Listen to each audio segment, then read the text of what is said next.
Bold journalism. But Drew Hernandez is a strong-minded individual. Exposing lawlessness. Drew Hernandez, who is ideological. Finding the truth. And use the word Antifa. This is what they do. Battling They're mainstream liars. The woke mob, all they can do is lie. These are the front lines.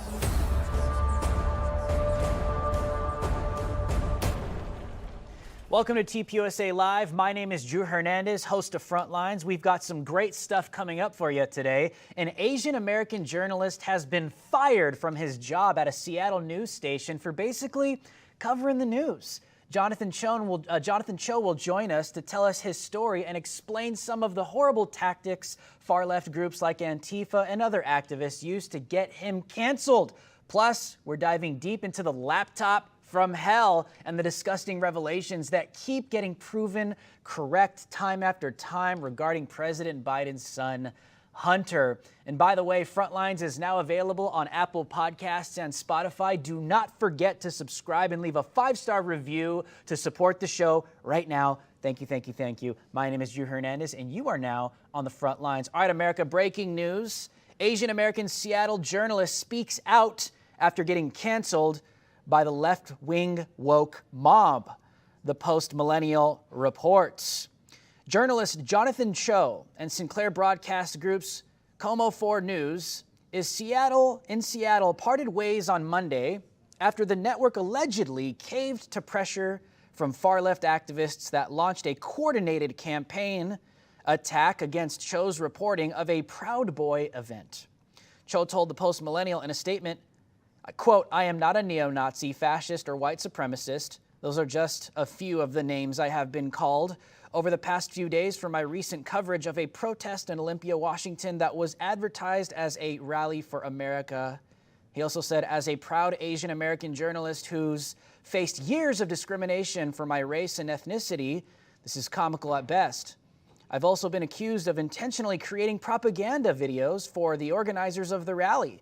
Capital City Proud Boys," unquote, Choe said. Joining me now is journalist Jonathan Choe himself. Jonathan, I wanted to bring you on, man, because I wanted you to speak for yourself.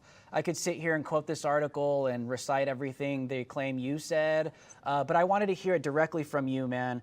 What's going on here? What took place? How are these people canceling you? Well, Drew, thank you so much for having me.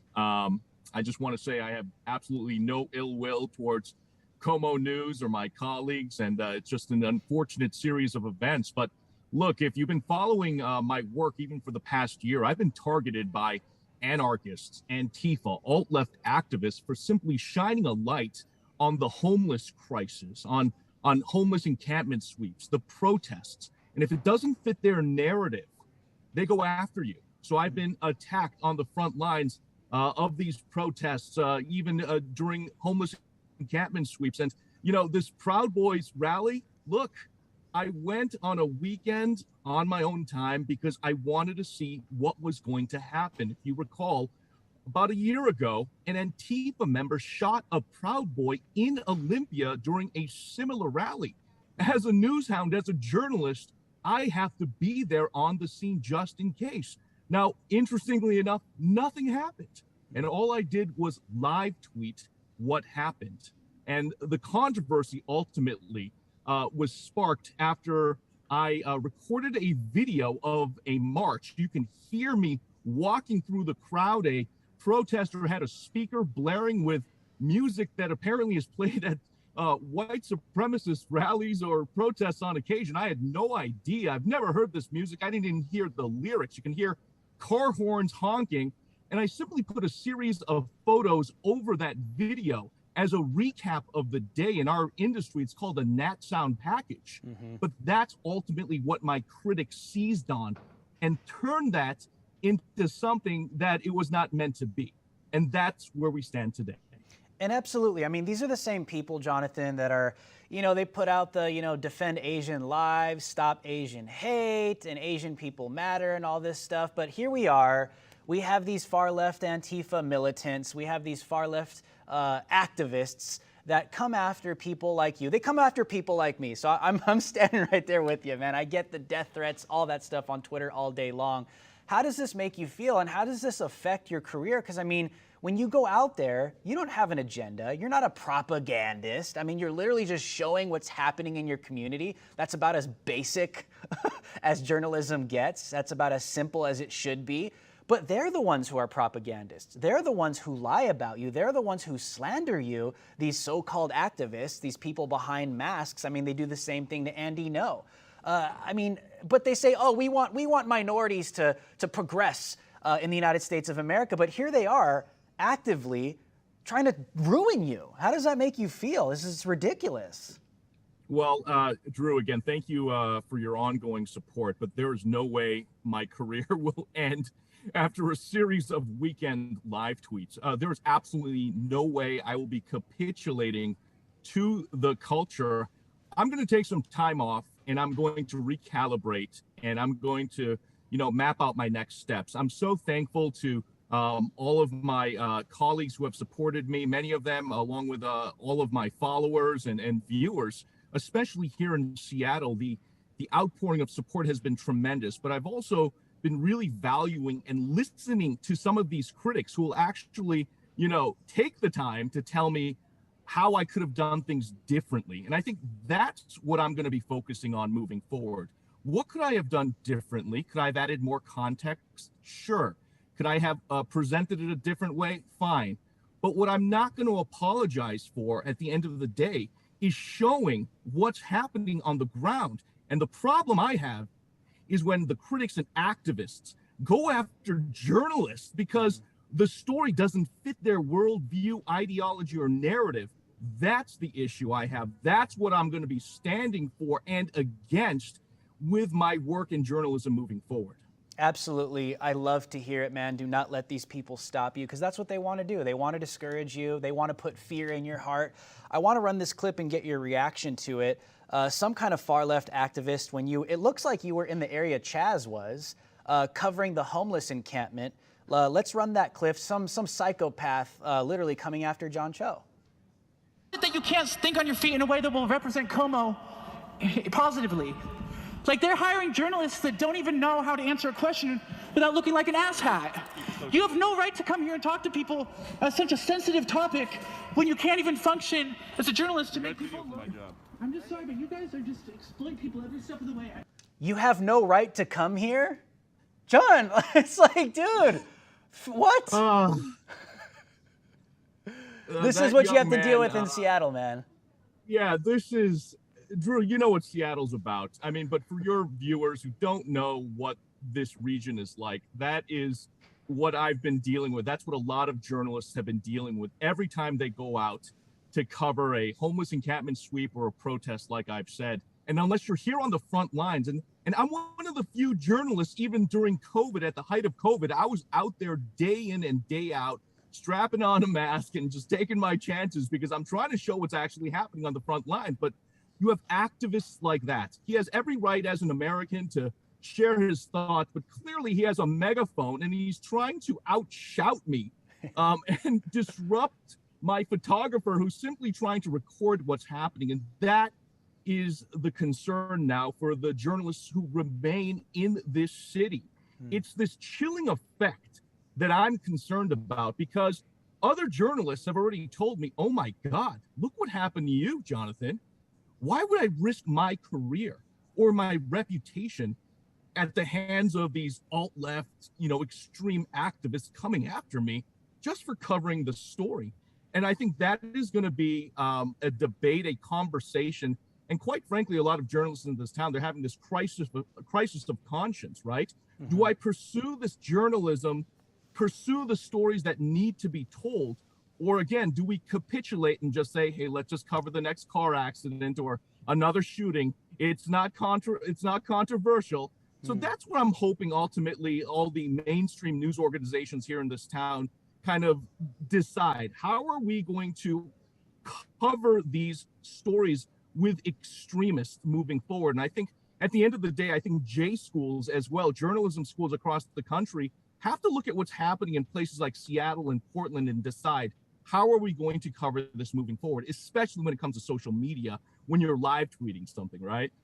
It's insane, John. It's like we're talking about Seattle, but it's like it sounds like we're talking about covering stories in Juarez, Mexico or something. You know what I mean? It's like, but this is where these people have brought us. This is where these dangerous ideologies have brought us. They turn into real world violence. And now the First Amendment is under attack. The free press can't just go out there and cover stuff without fearing for their lives in an American city.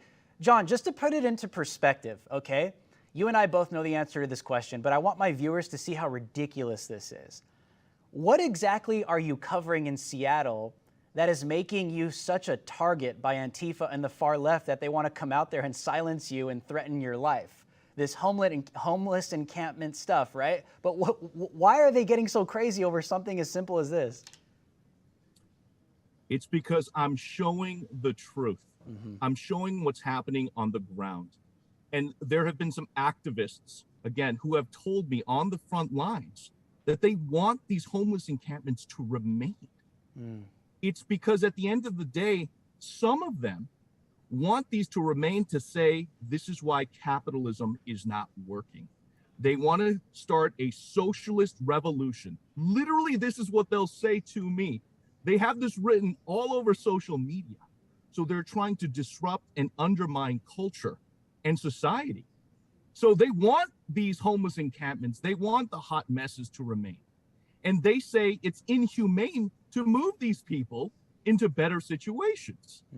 That to me makes zero sense. And all I'm doing is showing what's happening every single day, day in, day out. And they don't like that. Absolutely. I mean, this is what they do, America. They claim that they're, you know, the anti-fascists. It looks like we lost John on Zoom right there. Hopefully we can bring him back. But this is what Antifa does. This is what these so-called anti-fascists do to the free press. And it's kind of like twofold, right? On one side, you have Antifa that says, we are anti-fascist. We oppose the fascists. We oppose the oppressors. But you go to an event, you're, you know, Jonathan Choe, you're Drew Hernandez, and you go somewhere that Antifa is trying to lock down or take their own control, or they're very territorial, like they got it on lock here. This is our space. You go there, Antifa will silence you. They have their own press rules. They have people that are allowed to film. They have people that are not allowed to film. And if anyone does film without their permission, then you're the one that gets silenced. Hey, look, we got John right back. John, looks like we lost you real quick.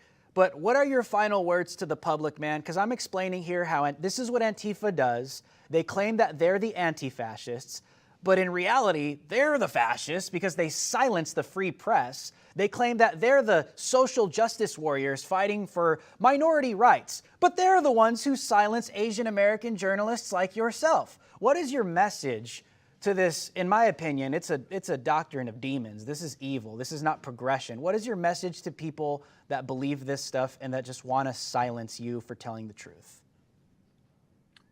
Yeah, no, thank you again, Drew. I would just say to the public, thank you for believing my side of the story. I am here as part of the Fourth Estate. I am a watchdog journalist, and I have to be here on the front line showing what's going on. To the other journalists, my fellow colleagues who are still in Seattle, remain courageous. The public, this democracy depends on you to be out there to show what's going on. What happened to me is a minor blip. I think this is an incredible opportunity to continue to listen and seek all sides to the story, but ultimately we cannot be intimidated by these activist tactics, and we have to stand strong and hold the line as journalists. Absolutely. Jonathan Choe, brother, well, listen, you got a friend in us. We're always here for you. We support you. Where can people go and watch and find your great work on Twitter, your socials, and support you? No, I really appreciate that. As I take the next, few weeks off to recalibrate, I'm not done by any means, but for now, please check my primary social media on Twitter. It's Choe Show, CHOESHOW, and that's where you can find me and continue this conversation. Awesome. Thank you for joining me today, John. Thanks, Drew, for your time. Take care. Well, there he goes. Listen, America, this is where we are. Like I said, you have these hardcore radicalized activists that claim to be fighting against fascism, fighting against oppression, but they're the oppressors. You have these far-left activists that come out and say, we are the social justice warriors and we are fighting for equality and we are fighting for minorities to have more opportunities in the United States of America because we live in such a racist country. But they're the ones who oppress minorities, that don't think like they think, that don't have approved opinions, that don't have approved narratives, that aren't safe. So are they really the social justice warriors they claim to be? Are they really the anti-fascists they claim to be? No, absolutely not. It's them. They're the woke supremacists. They're the new regime. They are the fascists. They are the ones that want to control what you see, what you hear, and how you think. But before we get into our next story, I'm sure you've noticed meat at the grocery store is not getting any cheaper under President Biden's ridiculous policies. If you're looking to save money without sacrificing quality, then you need to check out Good Ranchers. Their prices on 100% American meat have remained affordable and their quality beats the store every single time.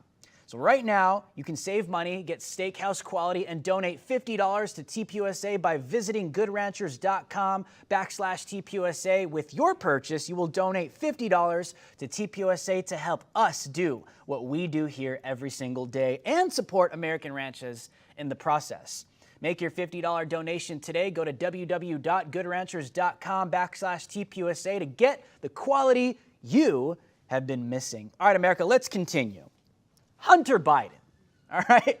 The laptop from hell. President Biden's wayward son is out of control. We've all known this. We all know that this family does have shady dealings. We've all seen it. Even President Biden, you've seen him on camera in the past when he was then Vice President Biden, literally saying he'll hold back funds from Ukraine if he doesn't, do what he's asking them to do. That's real. That's not a conspiracy theory. He's on video literally doing what they targeted President Trump for, right? Abusing your power against Ukraine. That's literally what, then Vice President Biden literally did. It's on, anyone can see this. Just go search it on YouTube. It's not a conspiracy theory. Anyways, the Hunter Biden revelations continue to get confirmed. Town Hall reports, Washington Post blasted after confirming Hunter Biden's emails a year later. The Washington Post is finally admitting Hunter Biden's laptop is real and that the emails contained within it have been verified. The confirmation comes more than a year after the 2020 presidential election. The New York Post, if you remember, first published the laptop bombshell in October 2020. October surprise, and was banned from Twitter for doing so. You guys remember this? Wasn't that too long ago. It's all over the internet. Twitter suppressed it immediately. We'll get into that. But now, thousands of emails purportedly from the laptop computer of Hunter Biden, President Biden's son, are authentic communications that can be verified. Signatures as well from Google and other technology companies, say two security experts who examined the data at the request of the Washington Post. Oh, now that the Washington Post is going to get it verified, now we can authenticate it. Now it's true. You see how this works? Regime state-approved media, they're the ones that approve whatever's true and what's not. Ridiculous. The paper reports, the Washington Post, the verifiable emails are a small fraction of 217 gigabytes of data provided to the Post on a portable hard drive by Republican activist Jack Maxey. He said the contents of the portable drive originated from Biden's MacBook Pro, and Biden reportedly dropped off a computer at a repair shop in Wilmington, Delaware in April 2019 and never reclaimed. Further, the paper is reporting that we've known for years about the President Biden family's dealings with communist China when Joe Biden was vice president. Hunter hitched a ride on Air Force Two to make some deals. Let's run this video. This is actually CNN now coming out and admitting that this is true. Let's run that. Well, Brianna, this is a very real, very substantial investigation of potentially serious federal crimes. We are seeing federal prosecutors in Delaware do exactly what you would expect to see federal prosecutors do in this situation. They're talking to witnesses, they're bringing people into the grand jury, they're issuing subpoenas, and I would expect, as Evan reported, they're now gaining steam, and they need to make a decision, I think, in the at least intermediate future. This case has been going on for 4 years, and there is a realistic chance this could result in federal charges. Of course, then we'd be in unprecedented political territory, not legal territory, but a situation of having potentially the Justice Department prosecuting and trying to imprison the son of the president. Literally almost feels like you're in a simulation, right? Of course it does. One thing's true one day, one thing's not true one day, and then it's the complete opposite the next whenever the regime says it is. We all lived through this. Even big tech corroborated with the federal government in order to silence something that is misinformation and disinformation. How many times have we heard that? This story gets dropped. The New York Post, huge publication that has been in media business for decades, gets silenced on Twitter immediately because someone running for president that's on their side, their family member, is getting exposed and is eventually going to expose their guy running for president. Do you see how that works? And then big tech moves alongside the federal government, or big tech moves alongside the upcoming federal government that it's about to be installed, and they coordinate in lockstep to silence something that's going to expose them in front of not only the American people, but the entire world. This is why censorship matters. And what I mean by that is combating it, pushing out against it, exposing it, and coming out and saying, this is not right, this is not good for us. Because it doesn't matter what side of the political aisle you find yourself on. If you're on the left, if you're on the right, you might think you're on the right side of history because, hey, listen, I'm on the left, I have the right pre-approved, state-approved, regime-approved political opinions. So anything I say on social media, I'm gold, I'm good, they're not going to silence me. It's those crazy right-wingers that aren't allowed to talk because they're saying the crazy things all over social media, getting everybody radicalized, hurting people's feelings. So I'm safe. I'm not going to get censored. Are you? Will you not? Are you sure about that? If you study history, every totalitarian regime, the useful idiots that thought that they were actually doing something for the current revolution were the very people who were slaughtered once that regime was installed because they don't want people speaking out against them once they realize just exactly who they are. And it's not some communist revolutionary utopia that everybody's going to experience and enjoy. No, no, no. Oh, they just didn't do it right. Venezuela didn't do socialism right. No. China's not doing it right. Communist Russia didn't do it right. All these regimes. Communist Cuba didn't do it right. No, it's not that it's not done right. It's that it's not right. Yes, socialism sucks. Socialism kills. Communism kills. Globalism slaughters humanity. These are dangerous ideologies that end up in bloodshed, and we all know it. Look at the kill count because of communism. Look at the kill count because of socialism. They're the same thing, essentially. And these dangerous ideologies end up destroying nations, destroying populations, turning into genocide. Andrew, you sound crazy. No, am I? I'm just telling the truth. Because when you study history and you take a look at these regimes, this is what you see. What's the point here? They all engage in censorship. Why?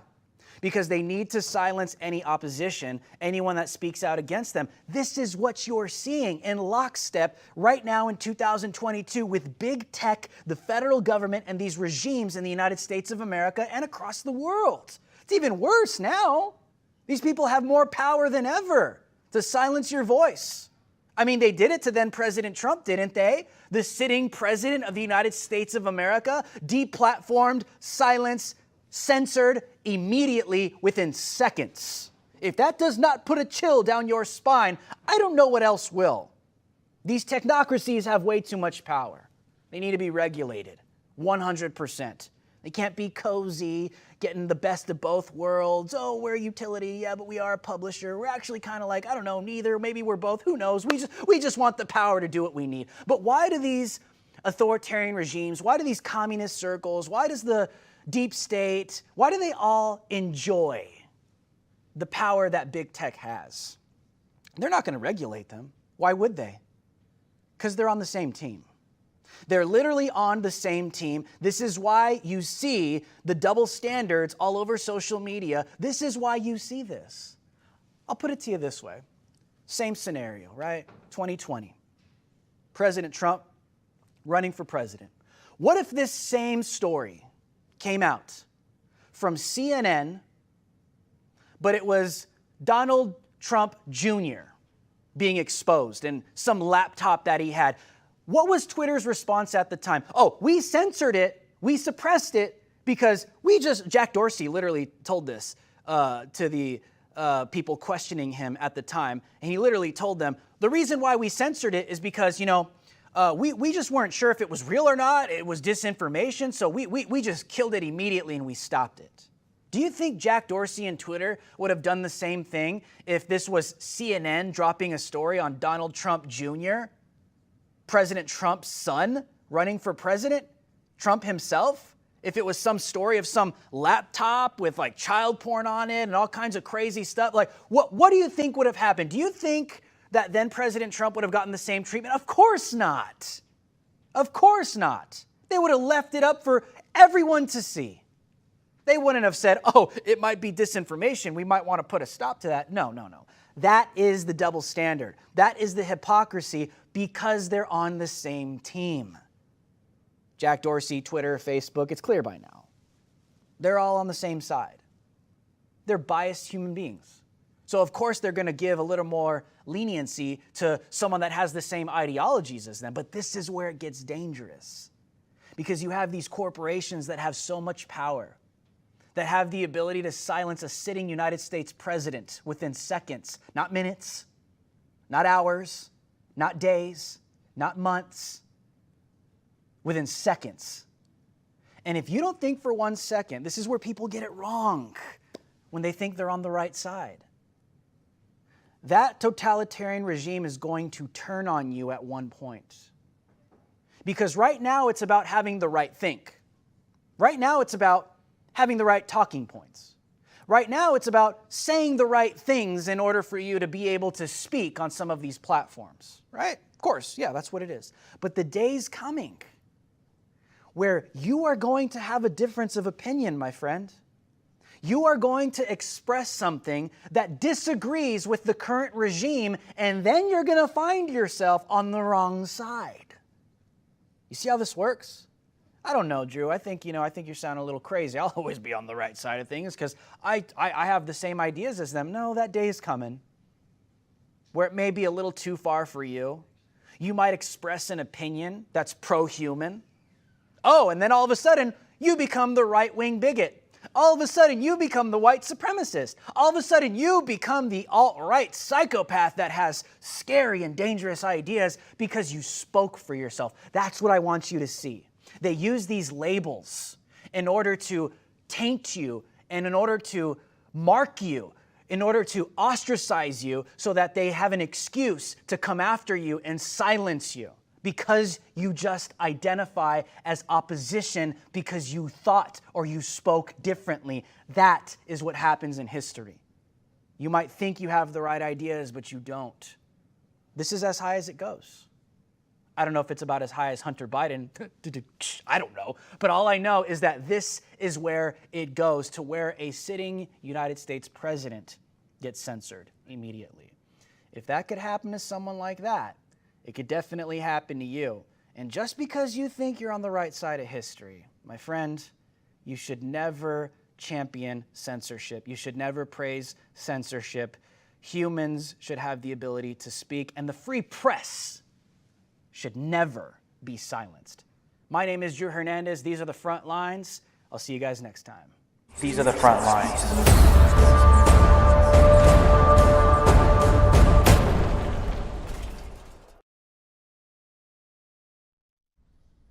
Hi everyone and welcome to TPUSA HQ in Phoenix, Arizona. I'm your host Jon Root and this is TPUSA Live. Let's get the party started. Let's check out the rundown. We'll start things off by introducing you to our guests, including TPUSA contributors Alex Clark and Morgan Zegers, who will be joined by TPUSA ambassadors Anthony Watson and Aria Parker, who will be talking all things college campus related. We'll discuss the state of college campuses today, how conservatives are being silenced, woke professors, and much, much more. Then we'll sit down with Alex Clark and Morgan Zegers, who will provide some advice and explain if they think college is worth it or not. You definitely don't want to miss our chat about our guest experiences speaking on college campuses. You'll receive all the juicy details of leftists protesting their talks, as well as positive stories sharing their mission and goals when they're invited to speak on campus. We'll wrap things up with all of our guests walking through how free speech is under attack on campus, followed by one last thing. Hope you're ready to go back to school. TPUSA Live from HQ starts now.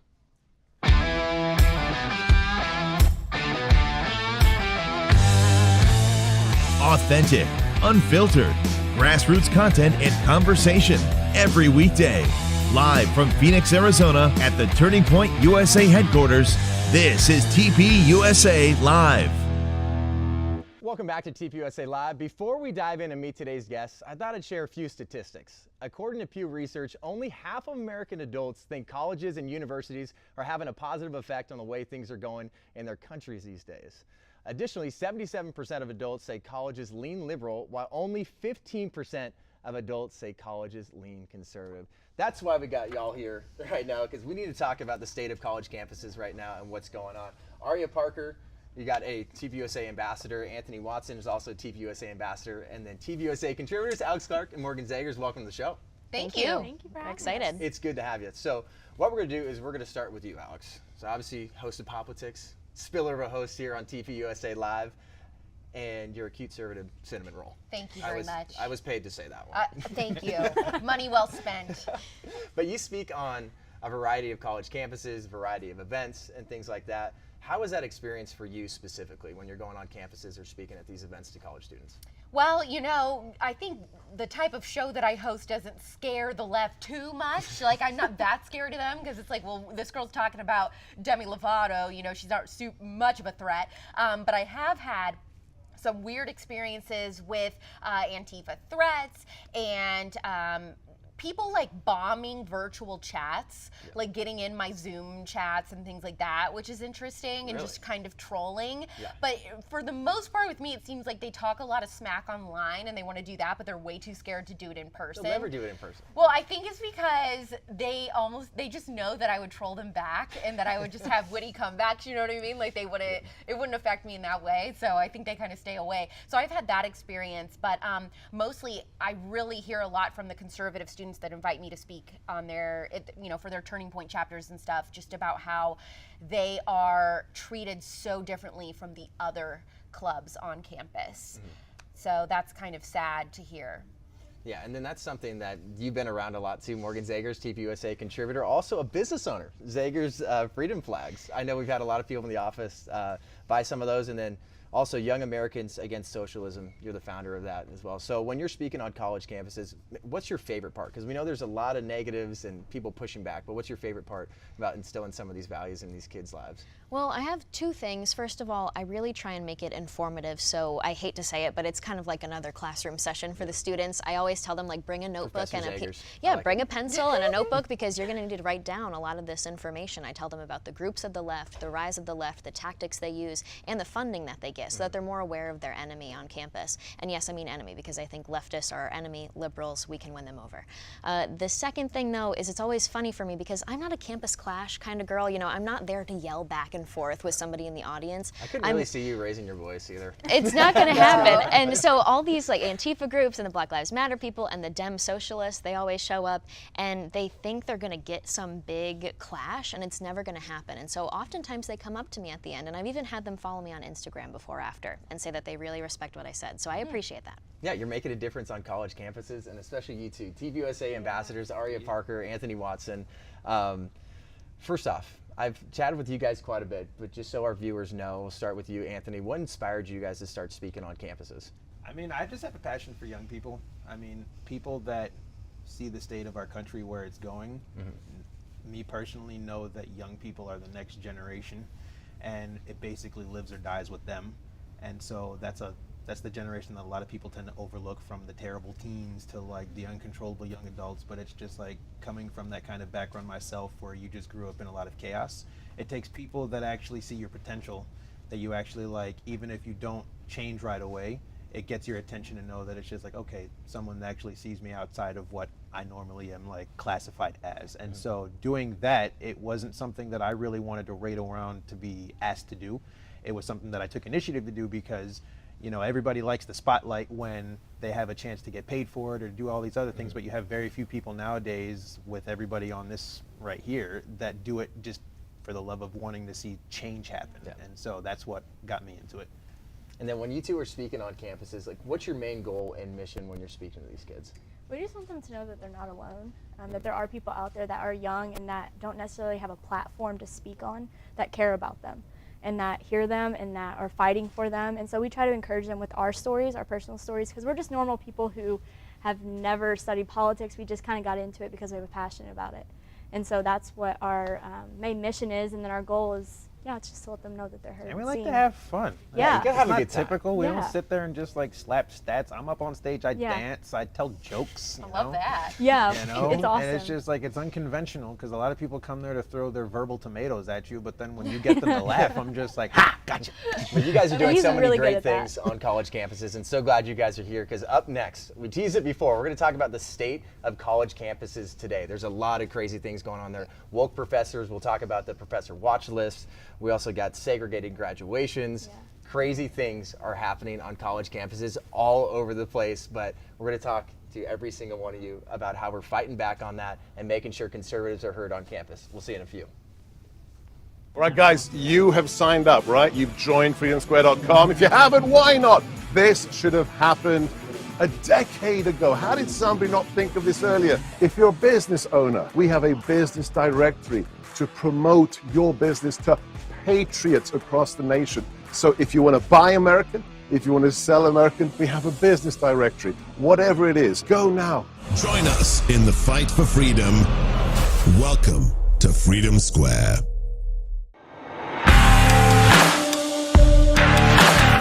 Good ranchers, straight from the American farm. 100% American meat, 100% of the time. Delivered straight to your door.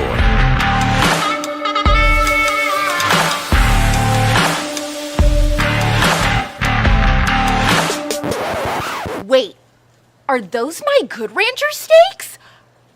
I'll be taking these. Claim your 10 free bistro fillets with your next order with promo code TPUSA Live at goodranchers.com. Well, welcome back to TPUSA Live. We have all of our guests back, Aria, Anthony, Alex, and Morgan. Let's talk about the state of college campuses today. There is some crazy things going on. We talk about it on the live feed quite a bit. Once again, tpusa.com/live feed. Well, we got to start with this. Conservatives are being silenced consistently. And it's so sad to see how these kids, Anthony, when you and I went to school, we didn't have to worry about this kind of stuff. Like, it was pretty insane that they now had to step up, and politics is about every single part of their life. It's in the classroom, it's in their dorms, it's even in just applying for these places. So when we talk about that, conservatives being silenced, can you describe kind of the weight and the pressure these kids are feeling on campuses, Anthony? Well, I went to an art school, so everyone was a nerd that hid in their room. So everyone was So afraid you kind of went to school. Everyone was afraid to do whatever and have normal school experiences. But like in the campuses that I've been to now, everybody is kind of like in disguise. They kind of like try to blend in, and like the whole purpose and the beauty about being an American here is to have your own opinion. But the thing that I disagree with, which is what I talk about a lot on campuses, is just like, you can have your own opinion. But when you start to tell me that your opinion has to be mine, I was like, that's where we have a little bit of a problem. And you know, I'm already a problem because, you know, I look the way that I look, and I just have a slightly better tan than most people. And so You know, a lot of people, when they hear me talking the ideals and the mindset that I come from, it doesn't make sense, but you know, it opens the door, which most times gets slammed on their face, because I don't take that.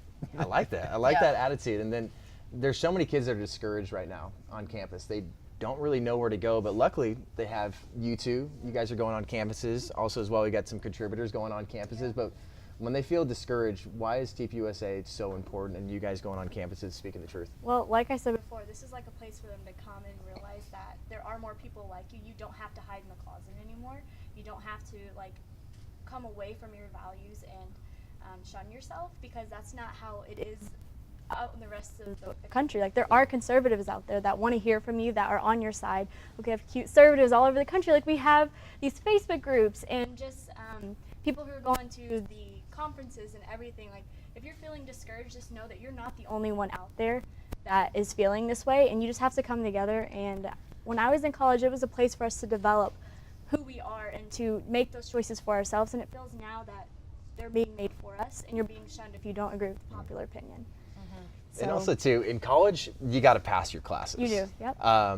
I will always say C's get degrees. I don't think that's endorsed by. I'm all about that. I'm all about it. I'm all about passing. They may pay to get A's, but C's get degrees, baby. But it's tough to actually get good grades now because you have woke professors. And there's so many stories out there where kids are getting bad grades because of their conservatism. And we cover a lot of those woke professors on Professor Watch List. You can go to professorwatchlist.org. We talk about people like Nicole Hannah-Jones, came up with the 1619 Project. Absolutely divisive, and it's not the real foundation or real story of the foundation of America at all. You got Joy Reid that's on campuses. Hunter Biden teaching a class about fake news. Unbelievable. that just blows my mind. I mean, I like, guess it takes experts, right? Yeah, so that's good. true. I mean, Yeah. if you want like an expert teaching class, Hunter Biden on fake news, maybe that's not actually a bad idea. He'd be a better criminal studies professor. That's a good one. Or art, right? Or art. But Morgan, you've dealt with some crazy woke professors. Tell us about that. Yeah, I mean, I feel like I have a unique situation because I went to American University in DC, and so I'm from upstate New York, very rural. There's more cows than people in my county. So going to American University in DC, I was like, I'm going to the land of patriots in our nation's capital. No, it was 90% liberal and the most politically active campus in the country. And so I quickly learned, first of all, I had a communist roommate with a poster of Mao Zedong, Lenin, Stalin, Karl Marx, and Fidel Castro on her wall, self-identifying communist. But then I also had just day after day situations like one professor, he taught a lesson in political research about how conservatives are conservative for 2 reasons only. And he had the class guess. And it turns out the 2 reasons were 1, race. We just have a problem with other races. And then 2, a lot of us live in the South, which is like by the border, and there's like a lot of Mexicans there, and we don't like those. So we're conservative. And you would think like, is that it really? Yeah, he was like, all right, next lesson. Great way. And so you could look at that and say, straw man. But in reality, if you think about that situation happening with the 30 students in that classroom, but now on every campus around the country, that's a lot of minds that you are lying to. And I hate that. I absolutely hate that. Yeah, and then it's putting everybody in a box once again too. Like, you go to college, you want to learn, you want to find out really who you are. I hate saying like find yourself in college, but I feel like that's preached quite a bit. But a lot of these students, they lean on the professors too, because they're supposed to be just an academic. The They're experts, supposed to be right? the I mean, experts. John, we're paying like $1,600 per credit. That political research class, 3 credits, $1,600 per credit. American University. It's pathetic, and we're paying this expert to teach us these lies. That's where I lose respect for these experts, and I no longer want to pay for that service. And so we have to start thinking of it like that. And then it's, Alex, it's like literally just CRT packaged up and just thrown out there from these woke professors too. And identity politics, they want everybody to feel like you are either an oppressor or you're oppressed. And it's like, I just need to learn about math. Or I just need to learn about science. But math is racist now. I have heard that. It's literally That's racist breaking to say news. that there is one answer to a math problem, I believe, because how it's discriminatory towards people of color, which is actually so racist to assume that someone who has a different color skin is not capable of doing math or I don't finding feel one offended by solution to a that. problem. Clearly, 2 + 2 = 7. See, and you would be told that's correct. Yeah, That's the exactly. thing. You would be told that that's correct in a normal university setting at this point. And then what's sad is that these kids are graduating from these universities, they're going out into the workplace, and then the critical race theory stuff is following them right into the workplace. You have Bank of America in the last, month or so doing the same critical race theory training with their employees and telling them to apologize for whiteness and things. So you don't escape it. And we know, which is why Charlie Kirk started Turning Point USA in 2012. We know that everything that you see out in, life starts on college campuses. It's the first place you see, and you think, oh, these kids are just gonna grow up and then they're going to realize, this isn't how the real world works, and then they grow out of it. No, that is not happening. They are taking that college crap with them into the workplace, and then that's why we're seeing it there now. It all carries over. So you have to nip it in the bud while they're in college, or don't go to college. And then that's my hot take. We're going to talk about that next segment, actually. Okay, so perfect. that's a nice little tease, but there's segregation on campuses now, too. This is not just a race thing. This is now like sexual orientation, too, like where everyone's being put into this box. So we had places like Columbia University. They had a graduation last year where they had to have maybe your, whatever you decide, like your native orientation is, you're here. Like Asian graduation, your race. Wow. Everything like that. You're seeing that. And then also at NYU, you got segregated floors in their dorms. So things like this. Now it's telling people, Anthony, to think about your race, think about your sexual orientation. That's who you are, and this is identity politics, and it's totally regressive, and it's just not bringing us together at all. And this is the future generation. Well, this isn't anything new. This has been happening for a while. It's just that nobody said anything for so long because everyone was happily in the little middle ground now, where the live and let live section. But that doesn't exist anymore. There is no middle ground. Now, if you think you're in the middle, it's you're pulled to one side. You have to choose now. And so it's almost sad having to feel that way, because now, rather than it being like, oh, that's your way of living, this is my way of living, now it's just like, well, I hate you for that and you hate me for this, so let's just stay separated. But to be honest, I mean, like, I couldn't survive in segregated floors. I was like, I like that. I feel safe here. You're talking about like when it stops. I think that's with the help of Turning Point USA and all y'all speaking on campus. Yeah, I think it's so important for all of us to put our personal experiences out there to, like I said, help college students know it's not just them, because they are feeling isolated. And it just blows my mind to think that we're no longer Americans. We're this box, this box, this box, this box. And that's why our country was founded, because we wanted to all be one nation, be one people. And that's just crazy to me. Well, I remember on my campus at American, again, we were a crazy campus. Real quick, with about a minute left. But they had a protest. They blocked the parking garage entrance and exit for hours because they wanted a segregated cafe on campus. And what's interesting for Turning Point's perspective is there was a lot of students that I know were more liberal looking down at the students at the parking garage going, what the heck are they doing? And I feel like those are the kind of minds that we could bring into our camp. Yes. Yeah, and then luckily, with Turning Point, everything we throw out on the live feed, what you guys are speaking on, a lot of these kids are actually making a difference on campus. Oh, absolutely. Too. So coming up next, we are going to talk about, is college worth it or not? You teased it a little bit. We got some hot takes. I have a lot to say about that. But we're going to get into it a little bit later. You did not go to college. You went to college. Morgan and Alex are going to be back, and we'll see you in just a few minutes.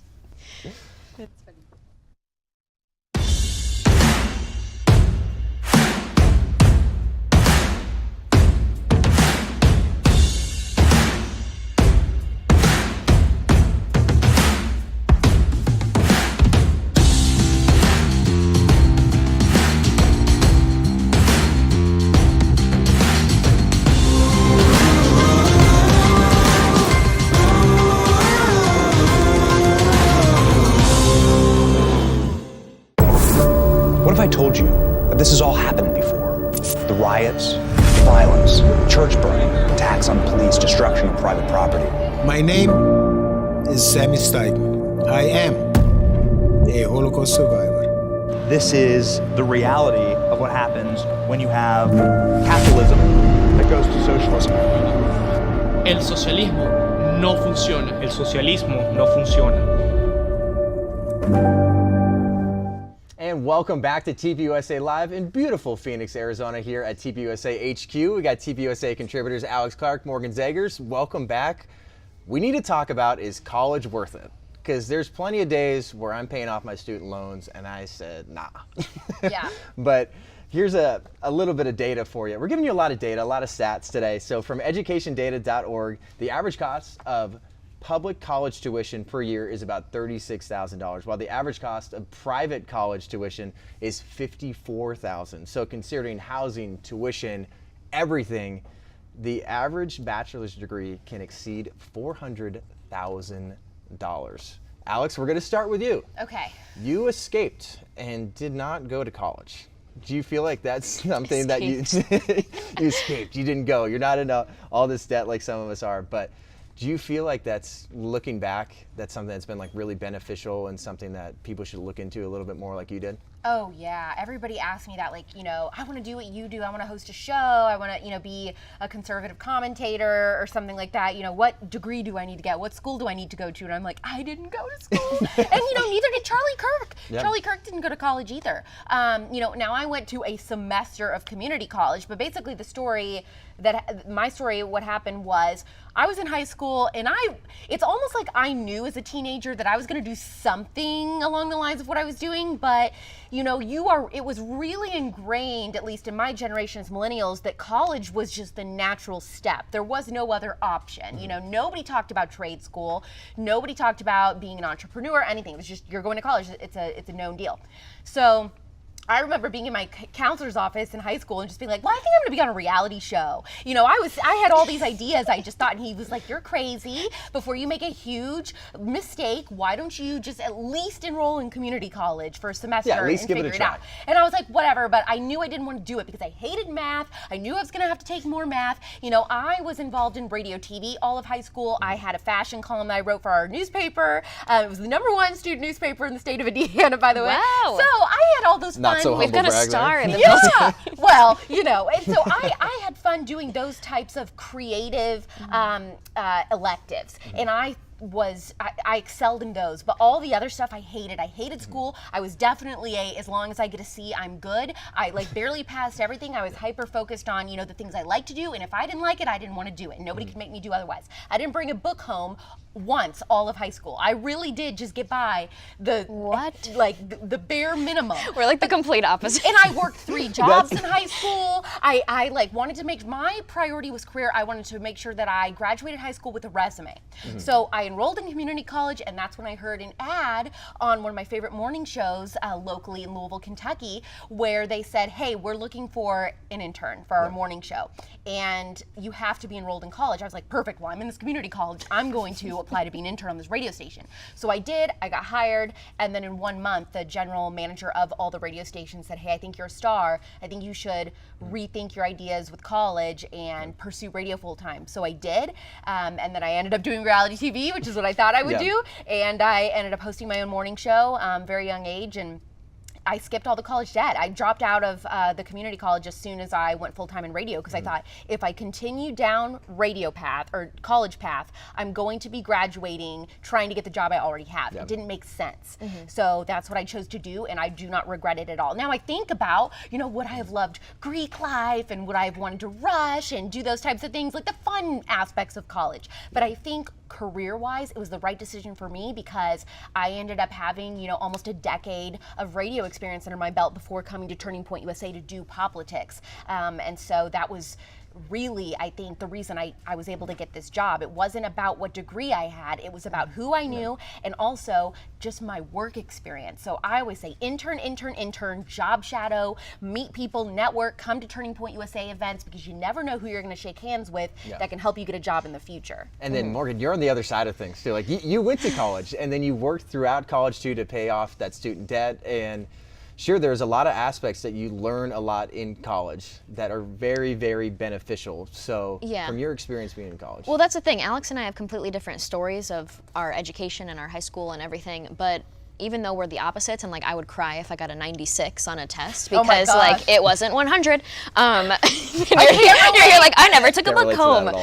For me, I still think college is a scam, and I feel bad when I'm at Turning Point Chapter speaking and I'm like, college is a scam, guys. Sorry. But for me, I was raised listening to Dave Ramsey. My parents are conservatives. I don't believe in wasting money. I believe in being smart. And when you look at us buying our college degree, because it's a service that we're buying, it's a product really, it's not worth it when you know that you're just going to be indoctrinated by people that are politically motivated. And so that's what I look at it as. And unfortunately, there's not a simple answer. This is a problem of like society, our standards of keeping up with the Joneses, wearing our college t-shirt on college t-shirt day, the counseling system in high school, the parents that are just letting their kids choose these really expensive liberal arts schools. For me, if I had gone to American without scholarship and I had no plan and I was paying the 60 grand or 70 grand that it is, it would not be worth it. I worked really hard to get every scholarship that I could, and I graduated with like 20 grand in student loan debt. So that was easy for me to say, okay, I could start a small business and pay this off in a meaningful way. When I got a job in Boston though, this is what's so crazy. People were paying the same amount in rent, which is about $1,000 or so, for their rent in Boston. They're getting paid like 40 grand in salary right after school, and then they're paying another $1,000 each month for student loan debt. I don't know how people do it. Yeah, and what was so interesting, I would listen in, because it was like a liberal office with an open setting, you know, it was the cool kind. And they would say, I think I'm gonna vote for that Bernie Sanders guy, or I like Bernie, or I like student loan forgiveness, because like I don't see a way out of this. And they would just talk about student loan cancellation so casually, and they would be brought into the side of the left because they truly just felt hopeless in the student loan situation. So I think us tackling this issue as conservatives could not only win more people to our side, but it could change people's lives for the better and have generational progress in America. So I just really think we need to pursue this issue. And as we wrap this up, just let you know, like the current college graduation rate is 46%. Like 1 in 4 this year's college freshmen are going to actually graduate. And what you speak on here, there's important to learn a lot of these life skills.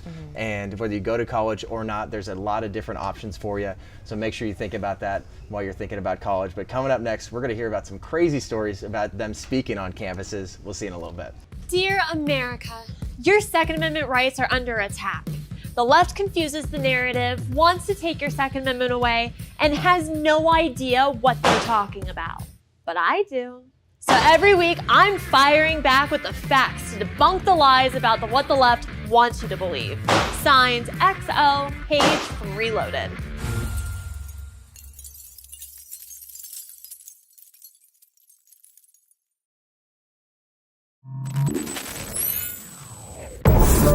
What if I told you that this has all happened before? The riots, violence, church burning, attacks on police, destruction of private property.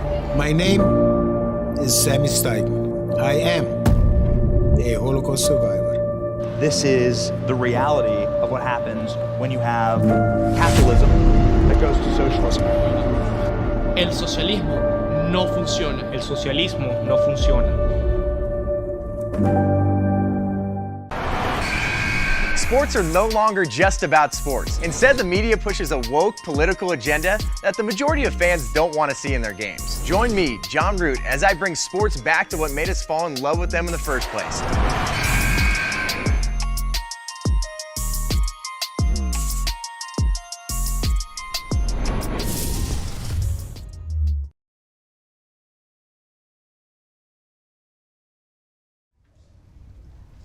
Welcome back to TPUSA Live. We are going to talk to a few amazing people. We got some TPUSA ambassadors, Anthony Watson, Aria Parker, and then TPUSA contributor Morgan Zegers is back on the couch speaking on college campuses. It is a wild time, but it's also a positive time. So Aria, we're going to talk to you first. Perfect, What have some of those experiences been like, and what are some of those campuses you go and speak to? So for me, it's been one of the most rewarding things I think I've ever done, because I just get to see how excited they are to have us on campus, because we go to a lot of rural areas in those schools, and so they don't necessarily have speakers come to their schools very often. And so they get all excited, the communities like all come together, they raise money for it, they post our flyers randomly in their little restaurants around town, their gas stations, and so we kind of feel like little celebrities when we go, and we're like, we're not really anything right now, you know, but we just really genuinely care about what we're talking about. And so for me, it's just been so rewarding. And one story that pops out in my mind is the first experience we had was in South Dakota. And shout out to Corbin Hubble. He is incredible. He is, I think he's a director for you guys, a regional director? Regional director. Yeah. And he actually took me to my hometown in South Dakota. When I was a little girl, I lived there in this town called Watertown. And it was an hour and a half away, and he got up super early just to drive me so I could have that moment to see where I kind of grew up and went to my preschool and everything. And so it was so sweet. He didn't have to do that, and so everyone here is like a family, and the community just got involved, and we went to a dairy farm, and that's where we were supposed to have our event. And we got to see actually a dairy farm that was in that town. We got to meet the farmer, and it was actually one of the, I think he was the president of that chapter. Yep. His dad ran the dairy farm, and he showed us how the whole operation works. And I'm like, those cows are treated better than I am. That was incredible. And he showed us the milking process and everything, but it was too cold, so we couldn't have the farm. So our very first event was in a garage in their home. Wow. And so they welcomed us into their home, and it was incredible. And I'm like, they gave us milk straight from the cow too. They did. I heard that's good. It was. But that goes to show how much Yeah. like TPUSA cares about their people. They do, yeah. And making such a huge difference on campus, whether it's ambassadors coming to speak there. So many kids are just putting their neck out in the line too, and speaking up for their values and speaking up for conservatism. And even though how much pushback they continually get, it's cool to see how much they're constantly pouring into people like you two, knowing that like this is your first speaking event. Yeah. Like you hadn't been established at all, but they care about you so much. And then Anthony too, I'm sure they love hearing from an Olympic athlete coming in here too. That never really comes up much. A lot of people. I'm gonna bring it up here. Oh, okay. Well, it's like It's normally cool. when that comes up, everyone's just like, "What? You're black and conservative?" I'm like, "Yeah." I was like, "I'm a rarity," but we exist. So I mean, like that's how I got kind of like, I guess you want to say some sort of influence, but I mean, like like I said, like we do what we do because we love the people that we're talking to, and like we've experienced something different each time to each chapter that we've gone to. And a lot of the chapters that we went to, it was their first time ever throwing an event together. So a lot of it was hard. There was like, no profit in it, but like we did it just because we really wanted to be involved. So like Aria said, when we went to South Dakota, first in-person event, we've got to spend all day at a dairy farm learning how the farmers of the West care about and the difference, because if you say it's a cow farm, that's literally for beef and steak, but if you say dairy farm, that's strictly milk. So I had to learn that, and I got yelled at for saying baby cows like a lot when it's like, no, it's calves. You have to learn the difference. Then when we went to Louisiana, we went to the deep south and had a crawfish boil with a lot of locals. It's and our first time doing I like to be funny. So the first thing I said on stage was, I was like, America has changed. I was like, I'm in Louisiana as a black man and I'm not on stage on trial. So I was like, we are here having a lot of fun. And so then that makes things like fairly awkward for some kids who are like, that's fairly awkward. You gotta loosen them up a little bit. I was like, I was laughing at it, so I mean, like, why not? So, and then after that, we went to St. Augustine, learned the history of like it actually being the oldest town, the oldest city in the United States. So, learning about the different pieces of our country that actually make it worthwhile to the people that live there is what I really loved. And, I get to share, like my stories of being an Olympian. And, I know that not everyone's going to be training for that kind of level, but the mindset that I tell people is just dedication and hard work. I was like, you hear those things all the time, but I said there are actual actions. I was like, dedication is sticking with something even when it seems impossible. Hard work is continuing to do that repetition over and over again until it becomes normal, until you're doing it so regularly that you don't have to practice it anymore. Because they don't hear this stuff all the time too. They hear that, hey, like you're oppressed, or you should be entitled, you deserve this, you deserve that. And that's something that you speak against quite a bit, because that's basically socialism. They're trying to tell you, like, you deserve this. You should be getting this, and you don't have to work hard for it. Right. Well, and when we talk about speaking on college campuses, I consider it like pre-COVID and then during or post-COVID. They're two completely different things. Before COVID, the events were often on campus for me. And so when the leftists would find out the founder of Young Americans Against Socialism, a Turning Point contributor, is coming to our campus, of course they're going to rally up, because all they have to do is walk down from their freshman dorms and sit in the room and cause a ruckus. And usually it would be something like, during the 1 hour presentation I'm giving of facts and information, and I'm speaking in a respectful way, they'd sit there and they would snicker and they would laugh and they wouldn't say anything, but they would make noises and stuff. And then Q&A comes and they've got all these questions. I've gotten questions like, how can you be so against communism when the USSR's GDP was so successful? And so for me, I'm like, because I believe in a successful economy, financial freedom, economic freedom, but also maintaining basic human rights. Yep. And the USSR didn't do that. And so that's why capitalism is the best. And I would talk about it, but those kind of questions, are you kidding me? What's happening now is post-COVID, what I'm enjoying about it, it's a little more relaxing, and it's more of like an environment where we can all just come together away from those crazy people, because now you can't really have them on campuses. They're often like at VFWs or American Legions and stuff like that because they're offering to host. And so the leftists, they don't want to put the effort in to come off campus and come to this event, so they kind of leave us alone now, and I like that because it becomes more of a training opportunity for us when I'm speaking to the students and telling them all about the radical left and their organizations. But there's a lot of times where you have like groups, actually real groups, not an idea. Antifa is a real thing, and they've shown up to some of our groups' events. Yes. We've had some really brave kids go out and they're tabling at their college campuses, and you have Antifa that's attacking them. So what have been some of those experiences like for you? Because you're obviously instilling some great morals, some good values, but you also have to deal with some really crazy people. So do you have any like specific experiences? So I remember I was at NYU once, and of course, you know, the leftists come in, it was like 50-50 of conservative Turning Point students and just people in the middle, and then half of the room were the DSA, and the Democratic Socialists of America is what they call themselves. So they're an actual organized organization. They have like over 70,000 people paying dues members in this country. And they sat there and they were all snickering and laughing and being jerks the entire time, interrupting me and stuff. And I said, oh, we'll get to Q&A, don't worry.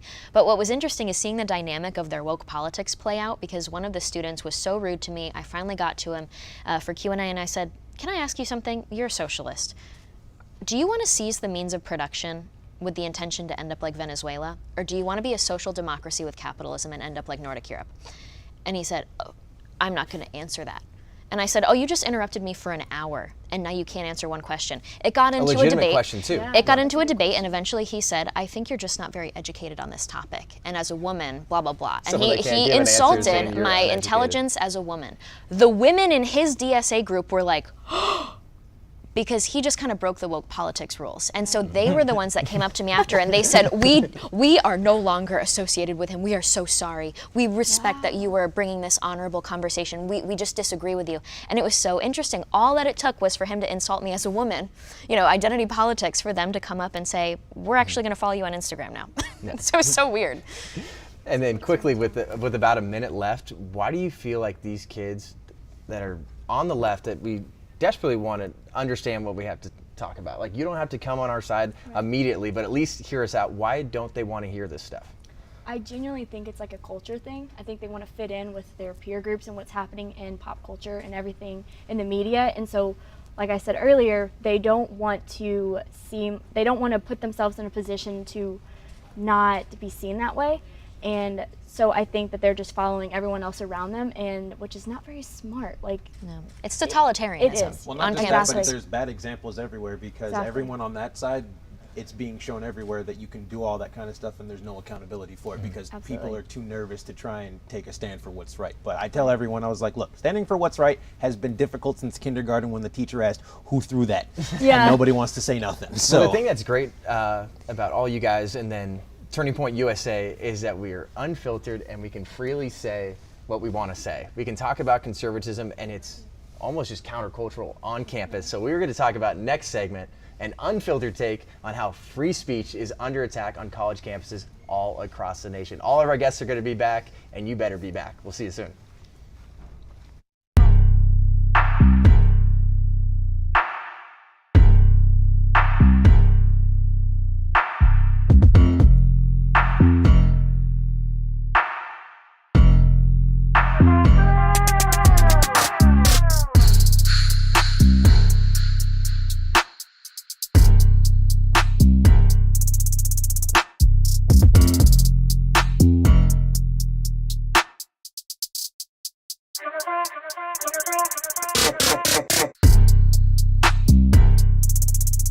Pop culture without the propaganda. Dang it, pop culture propaganda without the pop culture. Pop culture without the pop of what? Oh, you know the drill. I'm Alex Clark, and this is Politics, the one place where you get all the pop culture without the propaganda. Do we need to film that again?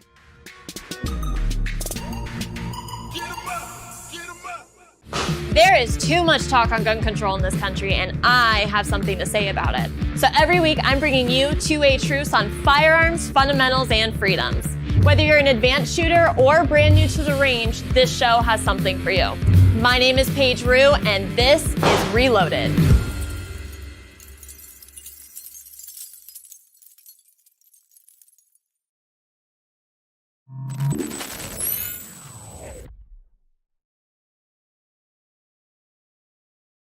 Welcome back to TPUSA Live. We got the whole gang back. We got TPUSA ambassadors. We got Anthony Watson, Aria Parker, TPUSA contributors Morgan Zegers, and Alex Clark. Free speech is an American value and a foundational American value, but now you're not able to say certain things on campus, or it's going to be seen as hateful, racist.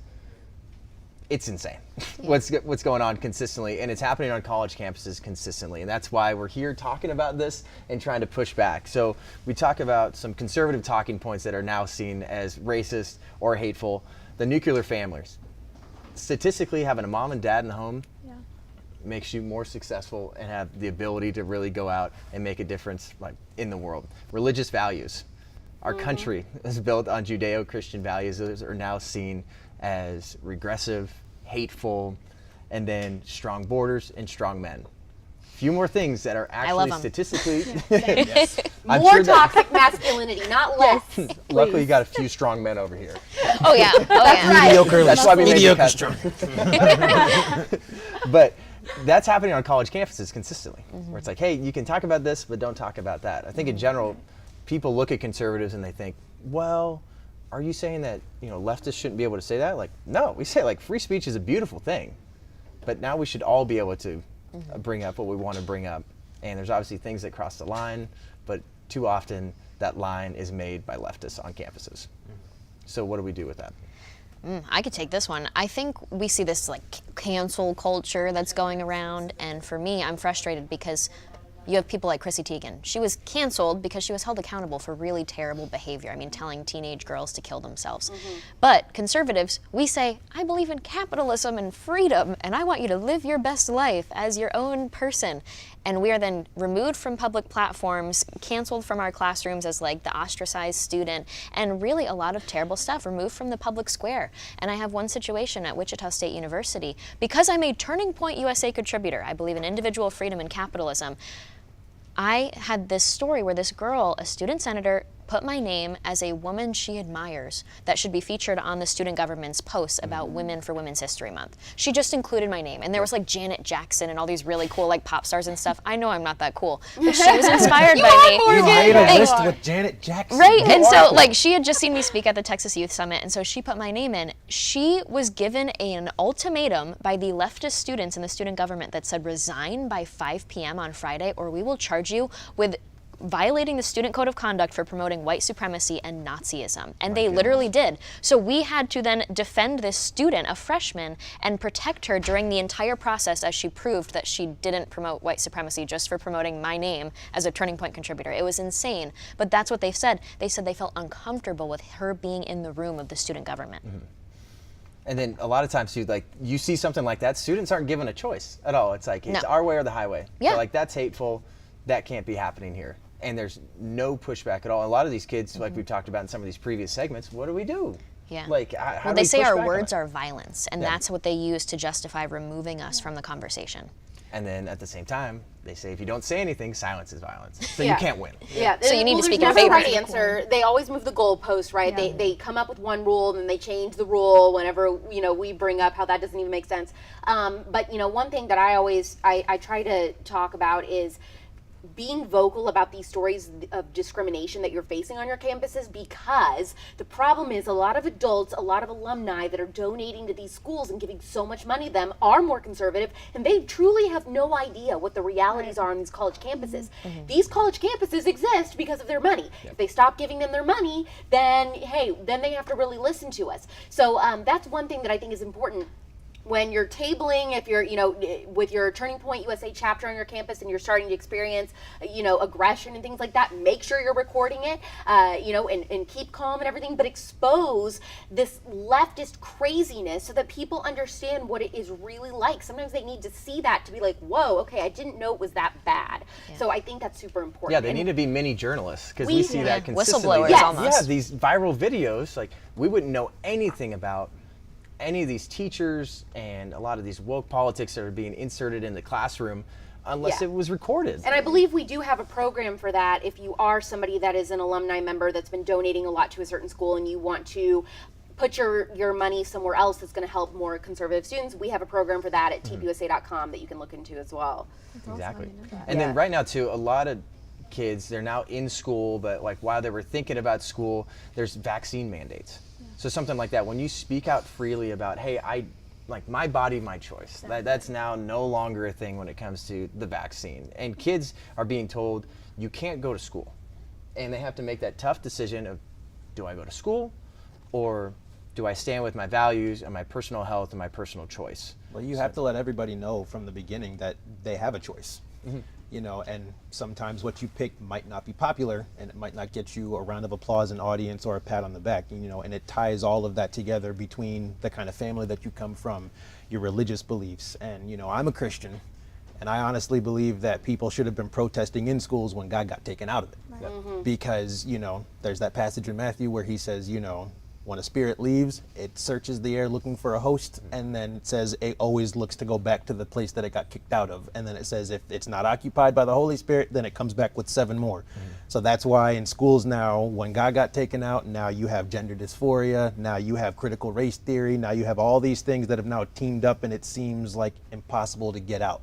You know, and it's like in God's world, there's liberty. So you can't really experience freedom unless you know the person who actually made you free to begin with. And so all of these things that you experience, you know, only make sense in God's world. And the things that, you know, are in his way, you know, like freedom, equality, you know, like love, acceptance, you know, things that both political parties want, but you can't achieve without it. Yeah, I think that's a great way to finish that here. It's like our country, whether you believe in Judeo-Christian values at all, like we were built on these morals, we were built on these values, and there's a reason why America has found so much success. And luckily we're able to have these free, open conversations like we're able to have on this couch. That needs to happen on college campuses more often. But after the break, we are going to talk about more college campus stuff. We'll see you in a few. All right, guys, you have signed up, right? You've joined freedomsquare.com. If you haven't, why not? This should have happened a decade ago. How did somebody not think of this earlier? If you're a business owner, we have a business directory to promote your business to patriots across the nation. So if you want to buy American, if you want to sell American, we have a business directory. Whatever it is, go now. Join us in the fight for freedom. Welcome to Freedom Square.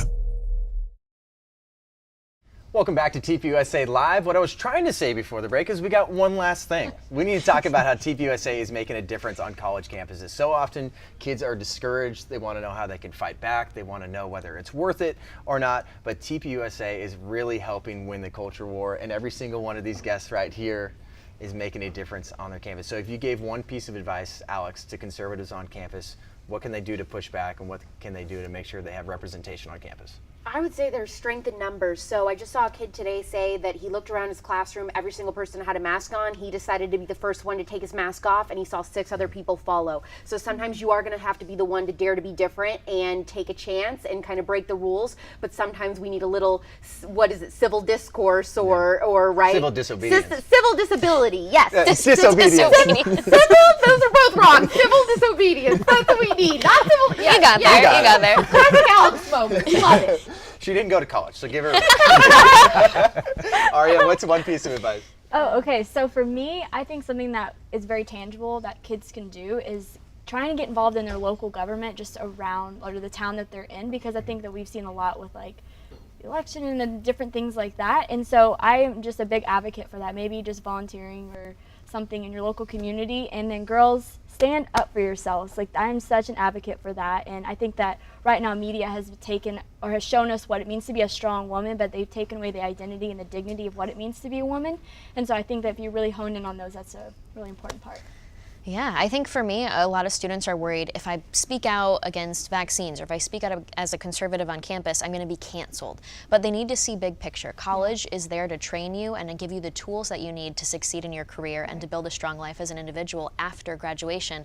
And so we need to understand conservative business owners and business owners in general, they want strong people working for them. They don't want sheep. They don't want these woke students. And so you are going to be valued as a future employer, as just a future contributor to society once you graduate. Think big picture. What's one piece of advice you give conservatives on campus right now? Very simple, mainly to the guys, and that's be who God created you to be. A protector, you know, and somebody who takes a stand for truth. Because if you're looking for an audience, if you're looking for a pat on the back to like help you get through it, I said most times you're not going to get that. But goes hand in hand with what Alex said. It's just like when you take a stand, it's a lot of people ducking down, not wanting to get hit, and it takes getting hit a couple of times and still getting back up that you realize that there are more people there with you. Because policies, that gives you benefits as an American, but I was like, your true freedom comes from the person and the identity and the love of Jesus Christ himself. Right. So that's really what I just put in there. Very good. Self-worth. Yeah, Absolutely. And I think there's a lot of grace inside of that too, as well. Like you need to make sure that you can have these conversations and cross the aisle. Right. Just so often, it's just, we don't tell you like, what do conservative students do? What can they do? Just so you can just team up with other conservatives. Obviously strength in numbers is a big thing, but you need to know how to like go across the aisle and make a difference on your campus, in your classroom, all over the place. Because that's something that people really need to do in order to come back together. Because we're not just trying to create like our own little like conservative superpowers here. It's like, no, we need to find a way to really have these chats and really get to the facts and get to the foundation, because we love America. You guys all love America and you love kids, and you're making sure that you're making a difference in their lives too. So if you want to request a speaker, you can go to tpusa.com/request a speaker. You're rubbing off on me, Alan. I'm sorry. But as we wrap it up here, we got another great hour of TPUSA Live coming up. Thank you guys so much for being here. Thank you for having us.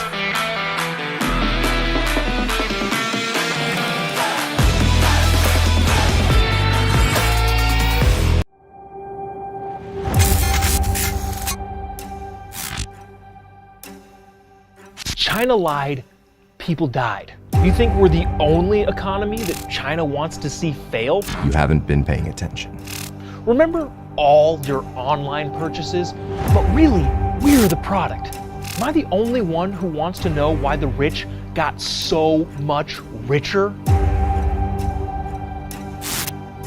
Are you still with me? Because it gets worse.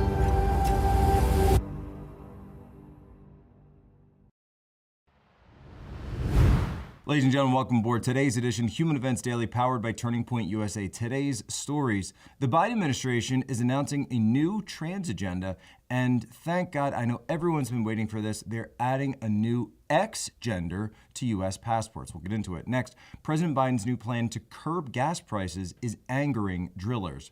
Third, swing state Democrats are now urging President Biden not to drop Title 42. Interesting. And finally, perhaps one of the more developed stories that we've been following, the Clinton campaign's emails may be surfacing in a Durham case. All this and more ahead, Human Events Daily.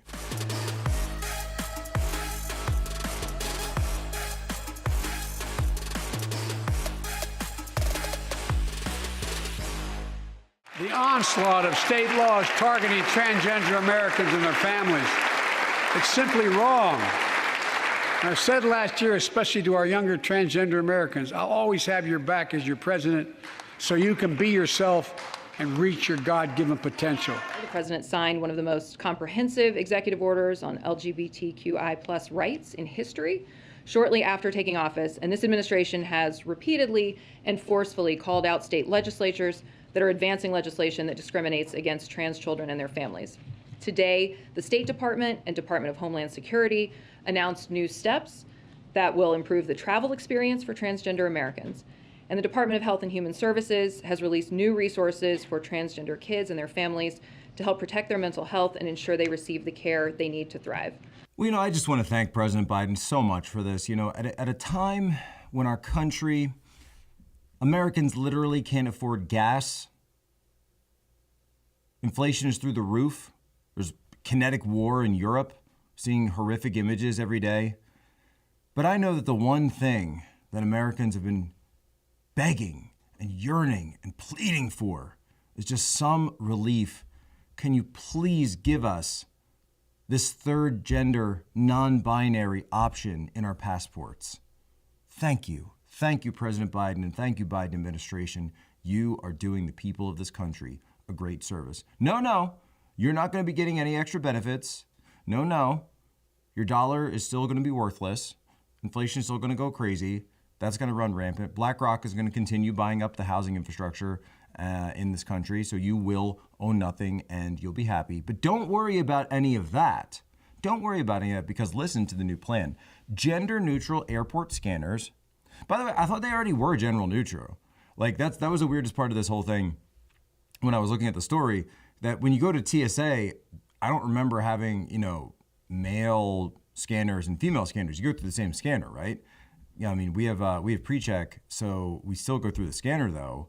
I don't even know what that means at this point. X options for passports, flight tickets, and backing sex changes and hormone therapy. President Biden going to war with conservative states with trans equality plan pushing for more teaching in schools.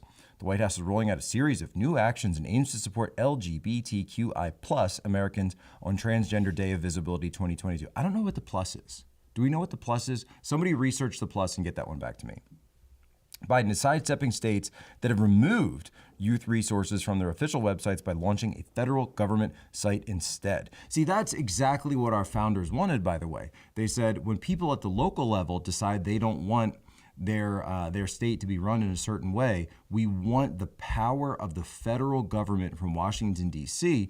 coming in and telling everyone how to live, just like they did during the COVID-19 pandemic. Isn't that great? Isn't that wonderful? Isn't that we all want? And don't worry. They're not making decisions for you. They're making medical decisions for your children.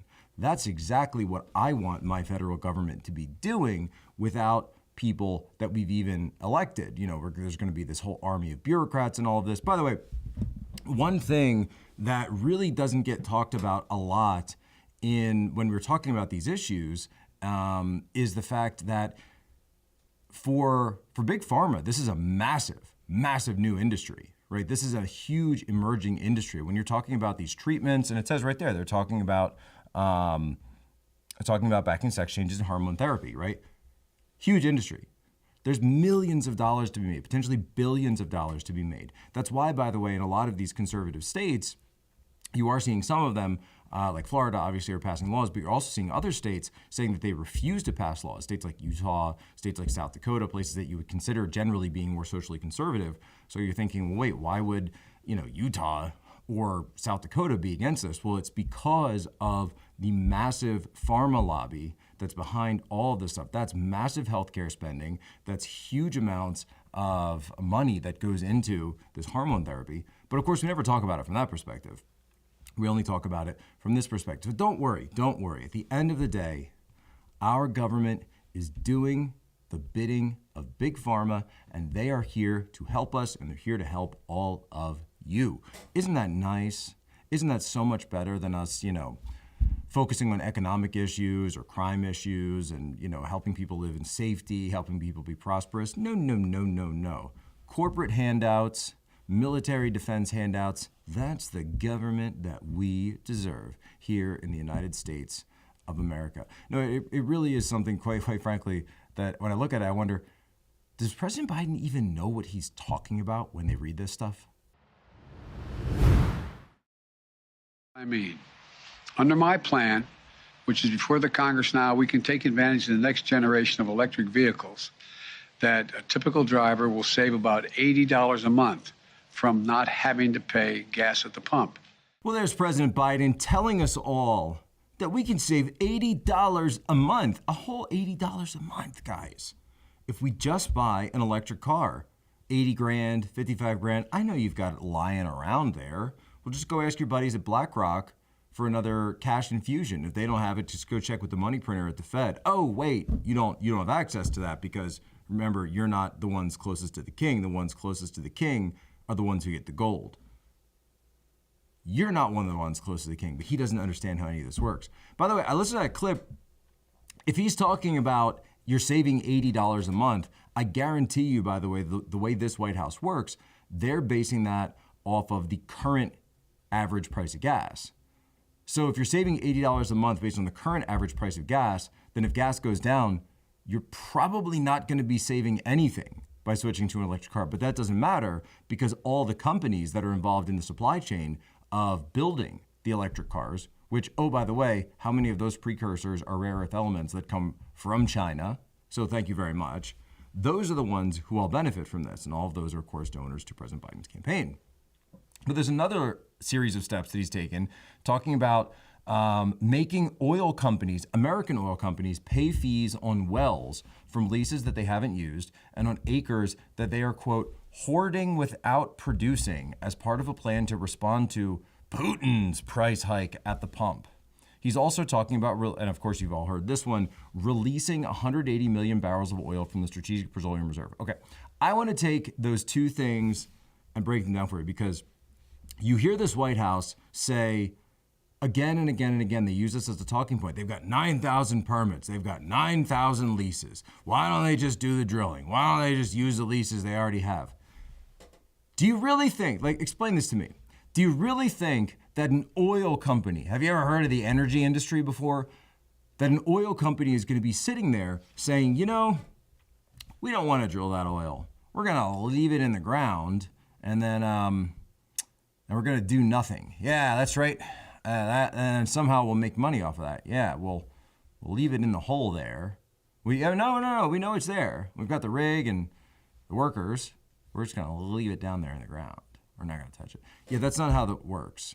You have to bring something to market to sell it so that you can make money. What's happening is that it's not as simple as getting a permit, right? If you actually talk to somebody in the energy industry, they could explain this to you. But instead you get these politicians who run around talking like that. Sure, you can get a lease, you can get a permit, but did you get your environmental approval? Did you get your studies done? Did you get your local approval? Did you get all these other level things checked off for your approvals to be able to actually drill that oil? Oh, no, you didn't. Oh, you didn't do that, did you? Oh, so you don't have that yet. Oh, now you're getting sued by the federal government. Wait a minute, who runs the federal? Oh, right, the Biden administration. So you're being sued by the Biden administration's EPA to prevent you from having access to the oil that you obviously do have a lease from. But then this is amazing. He's saying that he's going to put fees on the wells that he's the one not letting them actually drill. That's absolutely astounding. But it just goes to show you, and I said this yesterday, I'll say it again today, the American people, whether it comes to war propaganda or now in this case, energy propaganda, we are North Korea. They are treating you like North Korea with the amount of lies, and then the media just turns right around and says the exact same thing. They don't actually tell you how any of this stuff works. So you remember the last thing you heard, and the last thing you heard was, oh, there's these 9,000 permits out there, so it's the oil company's fault, right? They don't provide any information. They don't actually interview somebody. I went to oilprice.com and it pops right up. See all of it right there. But you've got to go to someone who's actually working in the field to explain how any of these things work. That's number one. Number two, Strategic Petroleum Reserve. Oh boy. The Strategic Petroleum Reserve is not there to lower the price of gas. That's not the point. The Strategic Petroleum Reserve is there in case of emergency, in case of warfare, in case of natural disaster.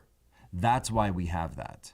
President Trump, by the way, to his credit, right, like him or not, when gas prices were essentially trading negative a few years ago, he went to Congress and said, hey, we should restock the SPR. We should buy a bunch of this oil because it's super low right now. Let's restock this thing. Let's get it all the way up at this super low price.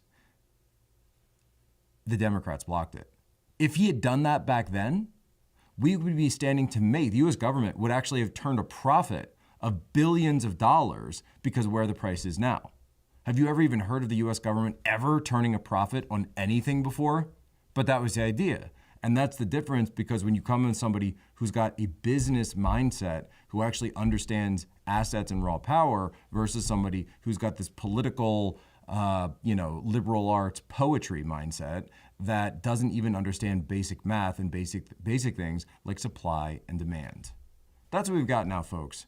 And these fools will blunder us into even more trouble.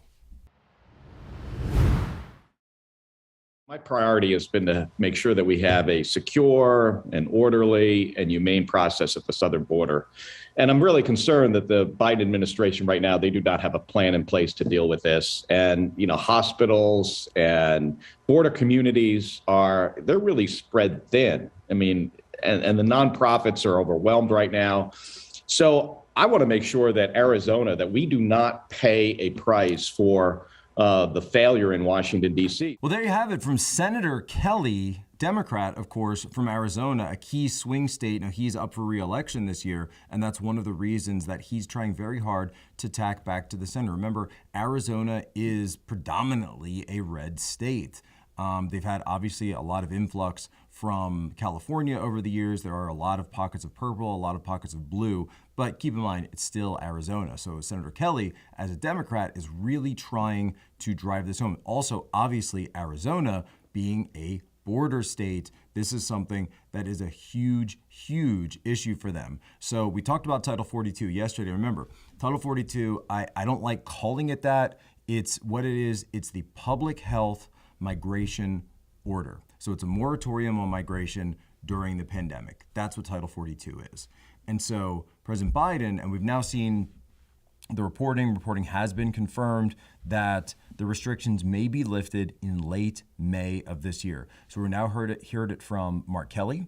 We're hearing it from Senator Kyrsten Sinema, and we were also hearing it from New Hampshire Senator Maggie Hassan. They're saying we need to address this. There's going to be a steep increase. This is going to be a huge problem. Obviously, it's a problem certainly because of the pandemic, but it's also a problem in general because as we're seeing it right now, the numbers right now, we talked about it yesterday, over 100,000 per month. 100,000. And it's on the rise. So now it's hitting 150,000. Drew Hernandez, by the way, over on FRONTLINES had a whole exclusive about this. So by the way, go check that out. He's got the specific numbers. He says the numbers that they're telling us that they're reporting on are actually lower than what the true numbers are. We could be hitting somewhere like 200,000. The town I was from, outside of Philadelphia, didn't have 200,000 people. We didn't even have 100,000 people in it. And we're getting that many people in per month. It's not sustainable. It's not sustainable for any sovereign nation anywhere on the planet to be able to handle that just in terms of infrastructure, just in terms of your educational, your medical resources. You can't do that. And again, this is another thing where we're told again and again to focus on, all the billboards around the country. Stand with Ukraine, stand with Ukraine, stand with Ukraine, stand with Ukraine. All right? And I don't want the war to be going on in Ukraine. I'm a pro-peace guy. I'm an anti-war guy. I don't think that's the right answer for anything. But I also, when I look at this stuff, I say, what's happening to the people that are directly in my own community? And when I'm looking at the United States government, your job as the U.S. government is not to take care of all the problems that are raging throughout the world. Saudi Arabia and Yemen have been at war for 8 years. There's a civil war going on in Ethiopia, right? 500,000 people killed in Ethiopia in the last 16 months. We won't hear about that, no billboards for that one. So let's talk about the people that you're elected to represent. And so you know what? Kudos. I'm just going to go out and say it. Kudos to every single one of these people for playing it down the middle and for putting party aside and saying, you know what? This is something that actually matters to us. This is something that matters to our people. And by the way, Sinema specifically, you got to hand it to her. She has been doing this on vote after vote, has been taking these stands. And remember, of course, this is, the former state of Senator John McCain, who was known for, this kind of maverick, stance. That was sort of the moniker he tried to give himself. When in reality, what John McCain was doing as a senator was going around starting wars in places like Libya and Syria and really Ukraine. If you look at the coup and if you look at everything that he was doing over there in 2014, so much of what we're seeing now in Ukraine is because of what John McCain did. So thank God that the current senators of Arizona are not acting like that. And thank God that they are doing the right thing for their state, albeit reluctantly. So we'll see if they actually are able to be effective or whether they're just playing lip service to this whole thing, because we know, of course, Kelly's in a re-election year. Kyrsten Sinema, we know she has higher aspirations. Does she want to be president of the United States? I guarantee that she absolutely does. And we can't get distracted, whether it's by the latest culture war nonsense or some new right-wing lie on Fox or Facebook. By the way, they've been coming after me again lately, in case you might have noticed. It's funny, the more trouble Trump gets into, the wilder the charges and conspiracy theories about me seem to get. So that was Secretary of State Hillary Clinton talking about what she called conspiracy theory back when all this got started. Well, thanks to the great work of Technofog, and if there's any Substack that we promote here at Human Events Daily, it's Technofog. Go and read him understand what he's doing. He's breaking this stuff down in ways that nobody else is. So he's got up now the new transcripts that are going on in the Durham case, specifically against this guy, Sussman, Michael Sussman, the former lawyer for Perkins Coie, who provided false statements in the Alpha Bank trial, right? And so without getting into all of the Alpha Bank stuff, we can talk more about what the latest developments are. The hearing, so this is from Technofog, the hearing related to Sussman's efforts to dismiss his indictment, with the defense alleging that his alleged lies were not material. The court looked on that argument with skepticism, and rightly so, as the issue of materiality is typically a question for the jury. Sussman's lawyers did him no favors by admitting it was a closer call on whether the government's arguments of materiality should be presented. So they're arguing, but hold on, because here is the juicy part. The special counsel is in possession of a number of documents from the Clinton campaign, Rodney Jaffa and Hillary for America. There is a fight over whether some of those documents are privileged. The special counsel provided one example, stating that the Clinton campaign is putting out bogus claims of privilege over the communications of Rodney Jaffa. These are likely to fail. The Clinton campaign was not copied on these emails, and there very well might be a crime fraud exception to any of the privilege, because we're talking about attorney-client privilege here, because Jaffa was not providing legal advice to Hillary. So just because he's a lawyer, if you're not providing legal advice, right, if that's not a client, then that's not privileged communications. Fusion GPS is also trying to keep their document secret. They've tried these types of abuses of privilege before in a civil case, and previously it's been discussed why those efforts were bound to fail. Perhaps most notably, from Fusion GPS, they've admitted they were doing political work and not subject to privilege. Fusion GPS cannot now claim that they were performing legal or litigation work or any of that. It was obviously political. The entire thing was political. So understand what we're looking at here. In this case, they're actually investigating, finally, after 5 years, 6 years since it actually happened, what went on with Fusion GPS, the Clinton campaign, these intermediaries, these legal firms, and not only the dossier, right? That's one side of it, but also look back at the cyber side. That's what this is all about. It's all about cyber. They lied and faked communications between the Trump Tower and a Russian bank. They created it. They spoofed the data, right? Remember, trust the data, follow the data. They faked the data. They made it up themselves, right? It's like that Jonathan Frakes thing. It's a fake. It's false. It's an urban legend that we made up. So the other question then is, if they had the technical capability to do this, what other data did they fake? And we also know that the Durham investigation is now looking into the actual DNC hack itself, the genesis of everything here. So the question remains, was that data faked and then used to blame a foreign adversary? Well, that's all the time we have for Human Events Daily. Remember, our promise, our oath, our solemn vow to you: be good, be brief, be gone. And of course, your homework for us, share this out with just one of your normie friends, and leave us your 5-star review on Apple, Spotify. What did we talk about today? The Biden administration announcing the X-gender in these passports and all of the new handouts for Big Pharma. Second, President Biden's new plan to curb gas prices angering drillers. Also, it's insane. Third, the swing state Democrats are urging President Biden not to drop Title 42. And finally, the Clinton campaign emails may surface in the Durham case. So we've got a lot going on this week. I want to make sure that you guys are getting these episodes, you're sharing them out with your normie friends. Little announcement just from myself. It's something that I applied for quietly because, I didn't want it to be this big thing. I didn't want to make any announcement, but I have been accepted for Mission to Mars with Elon Musk and with SpaceX. So I don't know how many more episodes of Human Events we'll be able to do, or if I'll be able to do that from the surface of the red planet itself. Ladies and gentlemen, as always, you have my permission to lay ashore.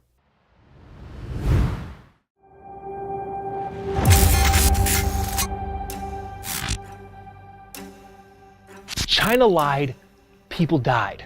You think we're the only economy that China wants to see fail? You haven't been paying attention. Remember all your online purchases? But really, we're the product. Am I the only one who wants to know why the rich got so much richer? Are you still with me? Because it gets worse.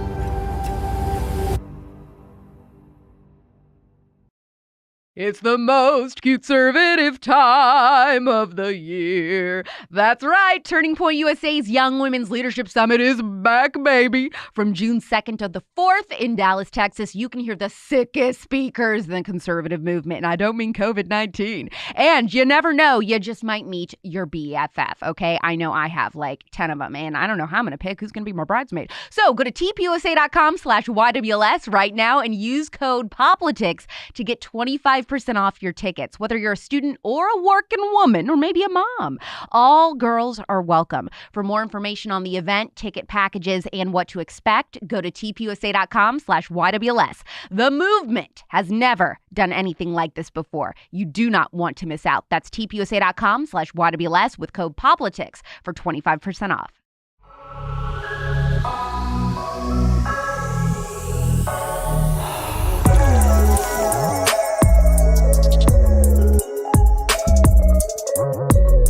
In 2014, a wealthy 59-year-old interior designer living in Southern California named Deborah Newell decided to join a dating site. Quickly, she matched with a handsome 55-year-old anesthesiologist named Jon Meehan. After their first date, Jon texted Deborah and told her he was going to be the best thing that ever happened to her. Well, if you're a true crime connoisseur at all, or really just fluent in pop culture, you know that Jon Meehan was not only the worst thing that ever happened to Deborah Newell, he was downright deadly. Jon was not an anesthesiologist. He lied about pretty much everything. And after wiggling into Deborah's life and stealing her money, he attempted to murder one of her daughters. Then, in 2017, a podcast called Dirty John skyrocketed up the charts and raked in millions of downloads. The world was mesmerized with how such a smart businesswoman and mother could fall for a scheming, lying, dangerous con man. The daughter Dirty John tried to murder was Tara Newell. Not only was he unsuccessful in killing her, she ended up killing him in self-defense. Here to tell her story of survival and how she used that experience to become a life coach focused on trauma and wellness is Tara Newell herself on The Spillover. Listener discretion is advised.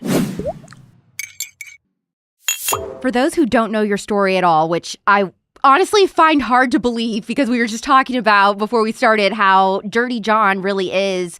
I mean, whether you want it, obviously you didn't want it to be, but it has kind of become a pop culture phenomenon.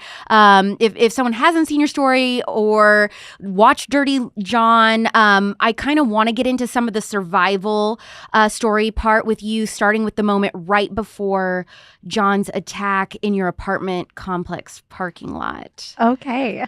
My favorite part. Right? So I met Jon Meehan because my mom married him, but I didn't know it at this time. And so this man essentially ended up coming after me and trying to kill me. And the parking lot, that is the spot where my trauma happened, my main trauma. And he actually came up to me, grabbed me by the waist, looked me in the eyes and said, "Do you remember me?" And from there, I went into fight or flight mode and tried to flee. I was unable to flee, so I had to fight. And I ended up stabbing him 13 times, I believe. And now I'm kind of here today in a sense. I mean, that was like a very short version of like what happened to me and whatnot. But basically, my mom married a psychopath and he ended up coming after me and trying to kill me. And I killed him in self-defense. When that was all happening, you noted right away when you were parking your car that it looked like John's car. So I actually didn't. Oh, you didn't? Yeah, no, so my sister the night before warned me because she saw him try to like tail her down or whatever. And so I was warned, but I didn't have that awareness because I was trying to go to the Jason Aldean concert and I was just preoccupied by that. And so when I got through the gate, my dog actually barked at his car and I told him to knock it off because I was like, it just looks like it's a homeless person who's like fiddling with a tire iron in the back of their trunk. Right. So I told my dog to knock it off, and then I got out of my car, and then that's when he grabbed me.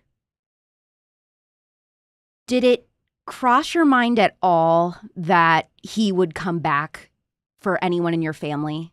Like what ended up happening? 100%.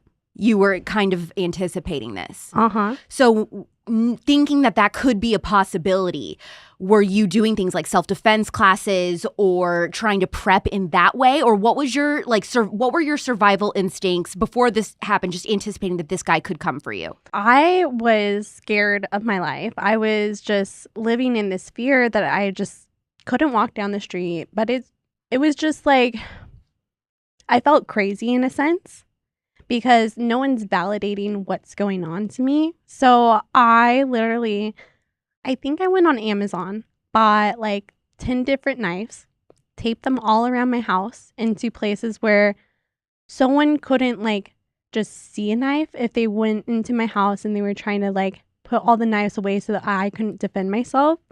So I would tape knives everywhere. It's very smart, actually. As you're saying this, I'm like taking notes in my mind, like I should do that. Yeah, I think I learned this from Burn Notice, that one show. Yes. And I also learned that like when you're in a knife attack, you have to control the knife. This is so wild to me that you were thinking of things like knife attacks, and then that ended up being exactly what happened. Well, see, a knife is so personal, where if a gun, that is just like, okay, it's quick and it's done. And Jon was a straight psychopath. So he wanted this dramatic ending. And what was going to give him this dramatic ending? A knife or a gun? But he was actually trying to get a gun, but he wasn't successful with that. He, thank goodness. Yeah. But he wasn't able to get a gun. But he had so many knives, and it was scary and so personal. When that moment in the parking lot happened, did you feel like time slowed down or sped up? It's really weird when you look back to it. I mean, it happened in a matter of seconds, per se, but it seems so long, but then it also seems so fast. And during that time, I was just so preoccupied because I was trying to get to the Jason Aldean concert. So I was just like, oh, right. Everything's good. Everything's fine. I'm going to get to this concert. It's all going to be good. This guy's in my way right now, but I'm going to get there. You know what's crazy is, I mean, just to, kind of make light in like such a terrible situation, which a lot of people do, is Jason Aldean, who I love the Aldeans, but isn't it crazy how many crazy tragedies and stories have happened having to do with his concerts? Like the Dirty John incident happened before this, and then you have the terrible tragedy in Las Vegas. But it's just so wild that with him you have all these stories tied with his concerts, which is just a random side fact. It's so random. But it's actually kind of crazy because I was trying to go to his concert, Route 91 and stuff. No way. And I was unable to get tickets, unable to go, but it's like the universe, God, whoever was looking out for me. And hey, I got to see him the next year. You did? Yeah. Oh, good. I'm glad that you ended up being able to go. They're just the sweetest people if you ever have a chance to meet them in person. The Aldeans are great. Okay, so I actually met Jason Aldean. Oh, really? Just for like a quick picture photo op. And I was just so nervous, so shaken, because he was associated with my trauma. Right. And so it was like, I'm going to cry for this part. It just felt like I was connecting the dots and that everything was coming together kind of full force. And it's just so meaningful to me. But I also felt bad because I was there's so many people that went to Route 91 that could have used that closure too. Yeah. But I was just so fortunate to get it. At that time, I hired a PR person, and that PR person was like, oh, I'll get you that meeting. And that's how, she kind of got me in, too. Did you tell Jason during your even though it was a quick meet and greet, did you tell him, hey, so this is who I am, and this is my link to you? Not necessarily. I just told him, thank you so much. This means so much for my trauma. And I think that I don't know if he knew who I was when I said that to him, but I felt like he got it. When your attack was happening, did you feel like you were just kind of quiet in the moment, just in survival mode, or were you yelling out for help?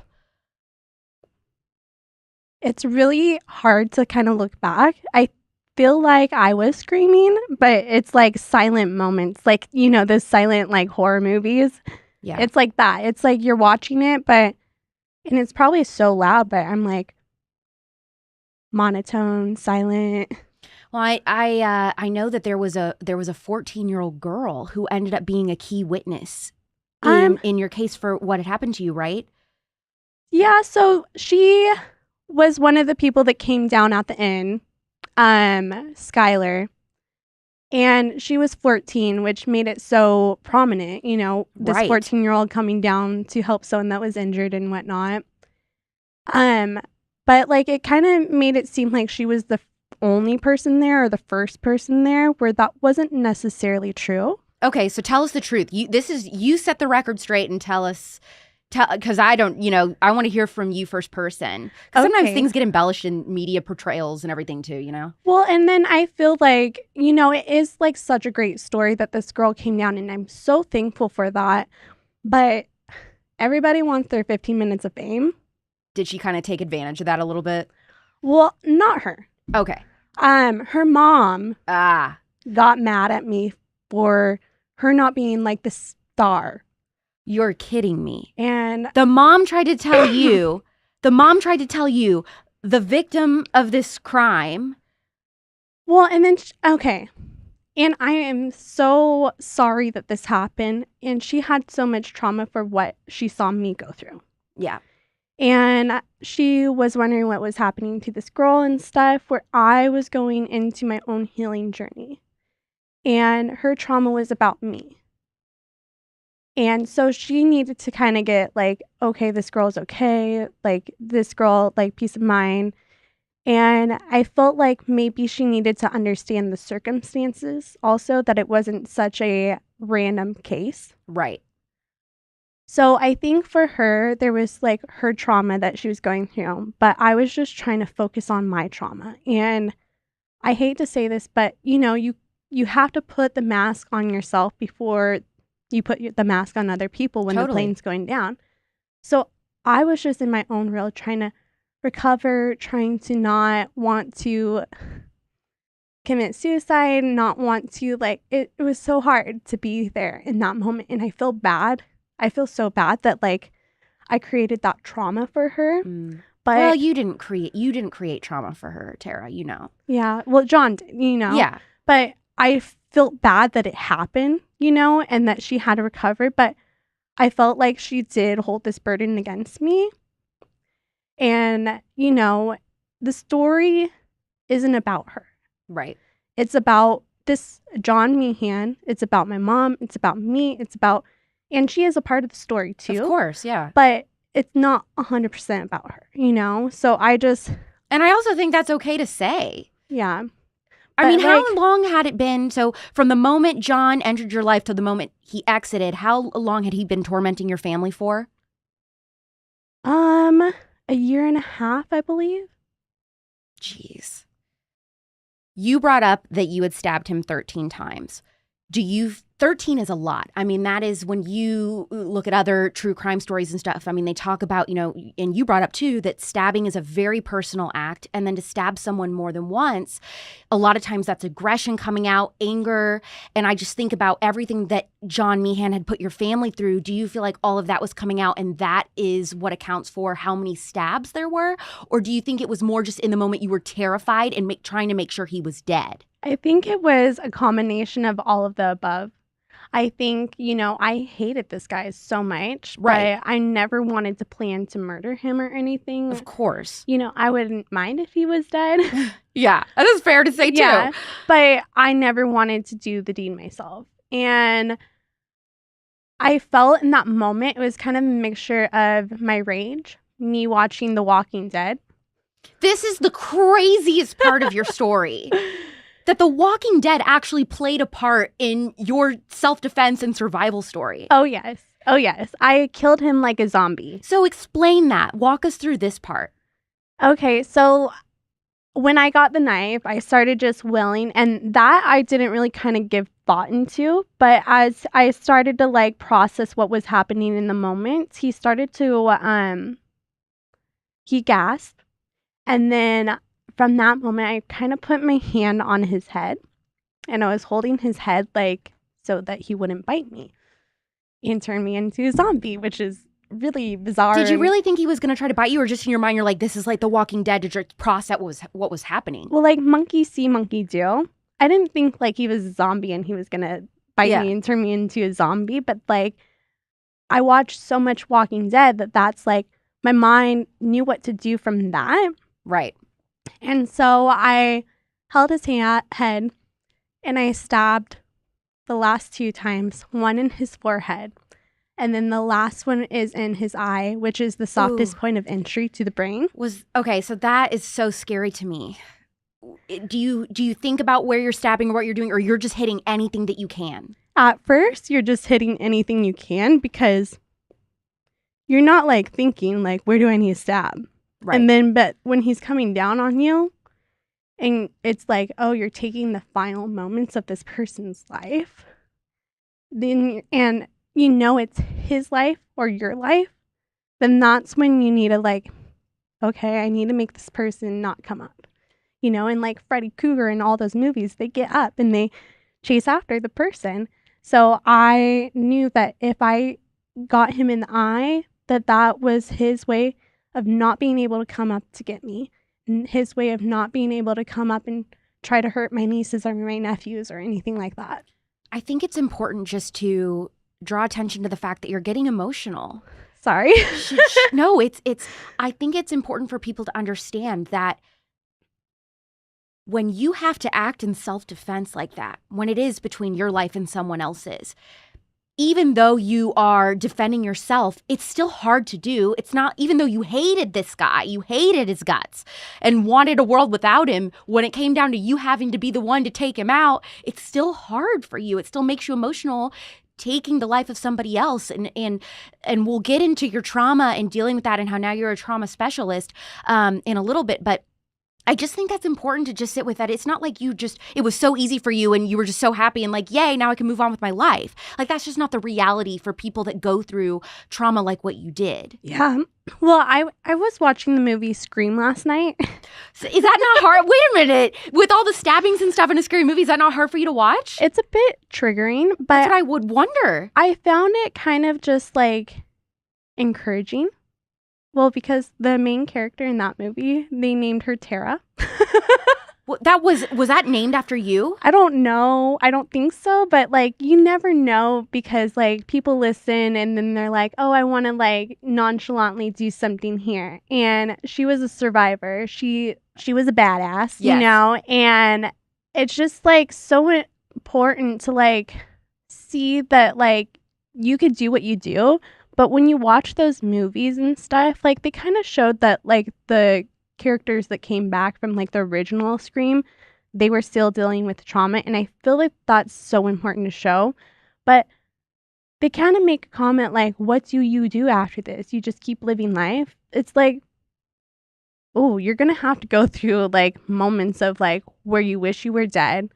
You might want to even be dead because you feel worthless, that your trauma has taken over your whole entire life. And you're like, I don't know what to do now. Some people may not understand that. That might be hard for somebody that's never experienced trauma or know anyone that's gone through trauma. If you survive and you fought to survive, why would you want to be dead? Why would you be experiencing those thoughts? So everyone is different, you know, if they go through trauma and stuff. But it's really common for people who have been in traumatic incidences, even veterans and stuff, to want to kill themselves. Mm-hmm. Unfortunately, our brains change after trauma and they're completely rewired. So we're kind of always living in this fight or flight mode. And until like we go do EMDR or we do extreme like therapies, we can't really reverse that. Yoga is extremely helpful, and that's why like I did my yoga teacher training too, because I just like want to learn how to relax the nervous system, because like our nervous system is what tells us that we are in fight or flight mode. It tells us that there is either we're speaking on stage and we're getting those effects, or a tiger's there, you know? And so it's so important to learn to rewire the system and to learn to calm down. And, you know, as I'm talking about it now, I'm like living a little bit in the fight or flight mode, but it's important to get this out there because it's cathartic and it also will help people in the long run. That's right. It is. And you are one of the bravest people I know and that we have had on this podcast. So it's just thank you. Thank you for being willing to share this. I know it's really hard reliving trauma and talking about it. So it's never easy, but you have your dog with you. Yes. I love that you have your dog, and you can talk about how that's helped you too. In case people are wondering like why she's like reaching down what she's doing. She's petting her dog as she's talking. So, okay. One thing too is when the police were coming and everything after the attack, were you scared at all? Like, oh my gosh, am I going to be blamed? You know, like I was the aggressor in this situation. Are they going to believe that it was self-defense? Were you scared at all? Or were you like, no, I got this. I'm good. I think I was really careful what I said when they started coming up too, because I'm like, well, you can't say like I killed him. Yeah. But I just said, I kept repeating, that's my stepdad. He was trying to kill me. That was my stepdad. He was trying to kill me. And at that point, in case anyone listening has forgotten, just because it's been a few years since Dirty John has come out or they've watched the show, at that point, what contact was he legally allowed to be having with your family, if any? He could have any contact with us because we were unable to get restraining orders. Why? Because in the state of California, you have to have 3 complaints to like 3 harassment complaints to even get somewhere with some person. Has this changed since this attack happened, this law or rule or whatever? I don't know if this one has changed, but my mom and I have helped kind of force the law into effect. Senator Rubio from California, we helped do the coercive control law. It's a standalone law. So basically, we're hoping to see like the effects of what it does this year. I know Evan Rachel Woods is using it with the Marilyn Manson case. Yes, absolutely. Yes. Oh my gosh, that's incredible, Tara. Yeah. I haven't Wow. talked to her, but I've seen that she's using it to help her case. That's amazing. That's amazing. That everything, you know, that she said about that is wild too. And of course, That's now crazy. he's trying to sue her for saying all this. But Oh. And it sucks, but he might win. yeah, you never know. Gosh. How quickly after everything had happened in the parking lot did you call your mom? Or were you thinking, should I even call her? How do I tell her that were they still legally married? Yes, they were legally married. And she was still happy with him and talking to him or no? No. Okay, that's what I thought. She left him. Right. I called her the second I was able to get my phone.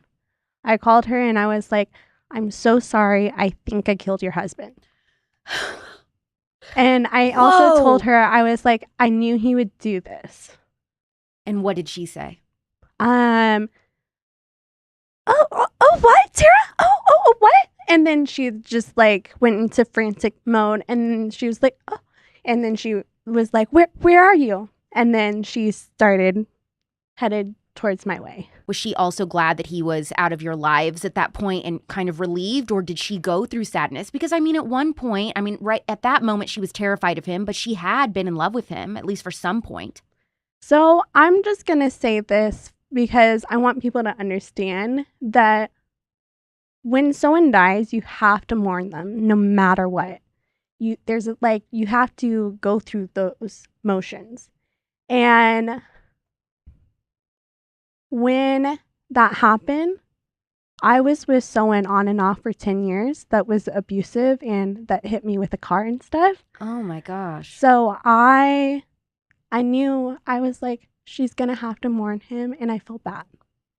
Just because of what you had experienced in your own relationship? Yeah. I knew that, like, as much as, like, that person is evil, there was love. Everyone makes fun of that sad dog commercial with the Sarah McLachlan song in the background because of how dramatic it is. And I'm not an animal rights activist or anything, but I will say this. Animal abuse is rampant in the meat industry. Usually, animals are kept inhumanely and killed inhumanely, but not moink animals on moink farms. Moink, that's moo plus oink, is a meat subscription box that I love, and I knew as soon as I found them conservatives would too. Their meat is free of sugar, nitrates, food dyes, GMO grains, saline solutions, and any other junk. Chickens and pigs live their best lives on moink farms. And I know this because the owner called me straight from her farm in Missouri, and I could legit hear the animals doing their animal thing. The pigs splash around in mud and make friends with spiders and webs, I imagine, and the chickens get to run around on grass. Then when it's time to go night-night, Moink gives their animals laughing gas, like we get at the dentist. It's all extremely humane. All Moink farmers are required to follow sustainable, ethical farming practices. The icing on top of the meat cake is this is an America First company you can trust. Ready to try it? Your customizable Moink box comes straight to your door, and your options include wild-caught salmon, grass-fed and grass-finished beef, pasture-raised pork, grass-fed and grass-finished lamb, and pasture-raised chicken. Keep America farming by signing up at moinkbox.com/spillover right now, and Cuteservatives will get free filet mignon for a year. That's 1 year of the best filet mignon you will ever taste, but for a limited time. Go to moinkbox.com/spillover. That's moinkbox.com/spillover. So it's interesting because it sounds like you kind of had already been going through trauma in your life before this incident. Oh, yes. So you have gone through a lot then, and there's like compacted trauma on top of each other that you've had to learn how to deal with and cope with. Oh, yes. I've had to learn how to deal with a lot of trauma. And it's weird, too, because, like, I'm 30 now, and I didn't have memories of, like, some of the trauma until now. Really? Why do you think that is? So the brain compartmentalizes trauma. So you may even, like, block it out of your memory, may not even remember it. And especially for children, they block things out of their memory because for them, it would be like losing their safety, losing everything. And the most important thing for a child is to feel secure, have consistency in life, and know that they are loved, you know? Did you feel like you had that growing up? My mom and my dad, I love them. They were not the best for each other. And I know my mom talks about that a little bit in her book that she has out. So I don't want to give like too much information about that. That's okay. What's the name of the book? Her name is, the book's name is Surviving Dirty John. Okay, great. So she kind of goes into that a little bit, just about her toxic first relationship or first marriage. Well, she's been married. Gonna hate me for saying this. She's been married 5 or 6 times. Wow. So she talks about a few of those relationships and what happened. And I love my dad. They just weren't the best together, you know? Mm-hmm. And I think my dad's a great person. I think that we've all had trauma and stuff to deal with. But I love my dad, and I have a great relationship with him, and I have a great relationship with my mom. But, you know, I feel like, in talking about generational trauma, which like I feel like the show showed so much of, is you learn what you're taught, or you do the complete opposite, or you learn from other people what to do. And so when you're a parent, you're going to do what your parents did, or you're going to do the opposite. So it's just like they weren't taught 100% like, let's be the perfect parent, you know? But they were good, you know, they provided. And my trauma stems from like a family member, but not like close. I've had so many traumas, but like the memories from when I was 30 that I remembered, like those were being molested as a child. Not by my brother and sister at all, but someone close to the family. Wow. Why do you think, Tara, that you over and over again have been able to survive so many monsters? Because the neuroplasticity in my brain is just the way my brain's wired. Like, I am positive, you know? And when you create positive neurons and these positive, like, neural pathways in your brain, you're going to move on from stuff. And when you are stuck in this negative mindset and these negative neural pathways, then you're not going to grow in your trauma and you're going to contribute to yourself and you're going to make yourself ill. Do you think that Jon was born evil or that he learned to be evil? This is a very hard question. So I don't know. I think how he was raised was not right. And that the mentality of like screwing over other people and whatnot. I remember his sister sharing a story with me how he like beat the crap out of her at her 16th birthday party because she was just having fun. And so it's like when you hear stuff and about that, you think, oh, it could be just his childhood. But it also has to be like the brain too. I believe that Jon had a smaller limbic system in his brain. This is interesting. And so, you know, that contributed to his how he behaved and stuff. But it also is like how you nourish that behavior when they have that in their brain. I know that conservatives would be upset if I don't ask you this. Since this attack, what are your thoughts on carrying like a firearm? Or do you still prefer knives? I just know a lot of people are going to hate me for this. That's okay. Be yourself. It's all right if people disagree. I am okay if people are carrying firearms as long as they have a mental wellness check. I would like a little bit more restrictions about that, but I think that people just need to be trained. But what about you? Oh, for me? Yeah, do you in just now after dealing with your trauma, and a lot of people will then start carrying, wanting to have a gun on them at all times or whatever, in case, because of what you went through. Do you feel like that, or are you just not a gun person? And it's okay if you're not. Well, I've been bugging my dad to take me to the shooting range. Really? And like I get his revolver when he like passes. But like I would like to do that, but I also would encourage people to feel safe just walking on the street alone. But there's random attacks these days. Like in LA, random people are getting attacked. And I know like this one girl like a couple weeks ago got like murdered in Venice Beach. Yes. And there's been attacks even in Beverly Hills. Yeah. Yeah. And you're in Orange County. Yes. It's a little bit different down there. We've had multiple guests from Orange County on the show, which is kind of great. And my boyfriend lives there too. So I keep thinking, maybe I need to just move there. So many great guests live there. I'm like, sounds like all the cool people live there. It's pretty fun. Something fun. What did you think of Julia Garner's portrayal of you in the show? I just love Julia. It's always hard when someone else is playing you and you have like critiques and stuff. But what were your critiques of her?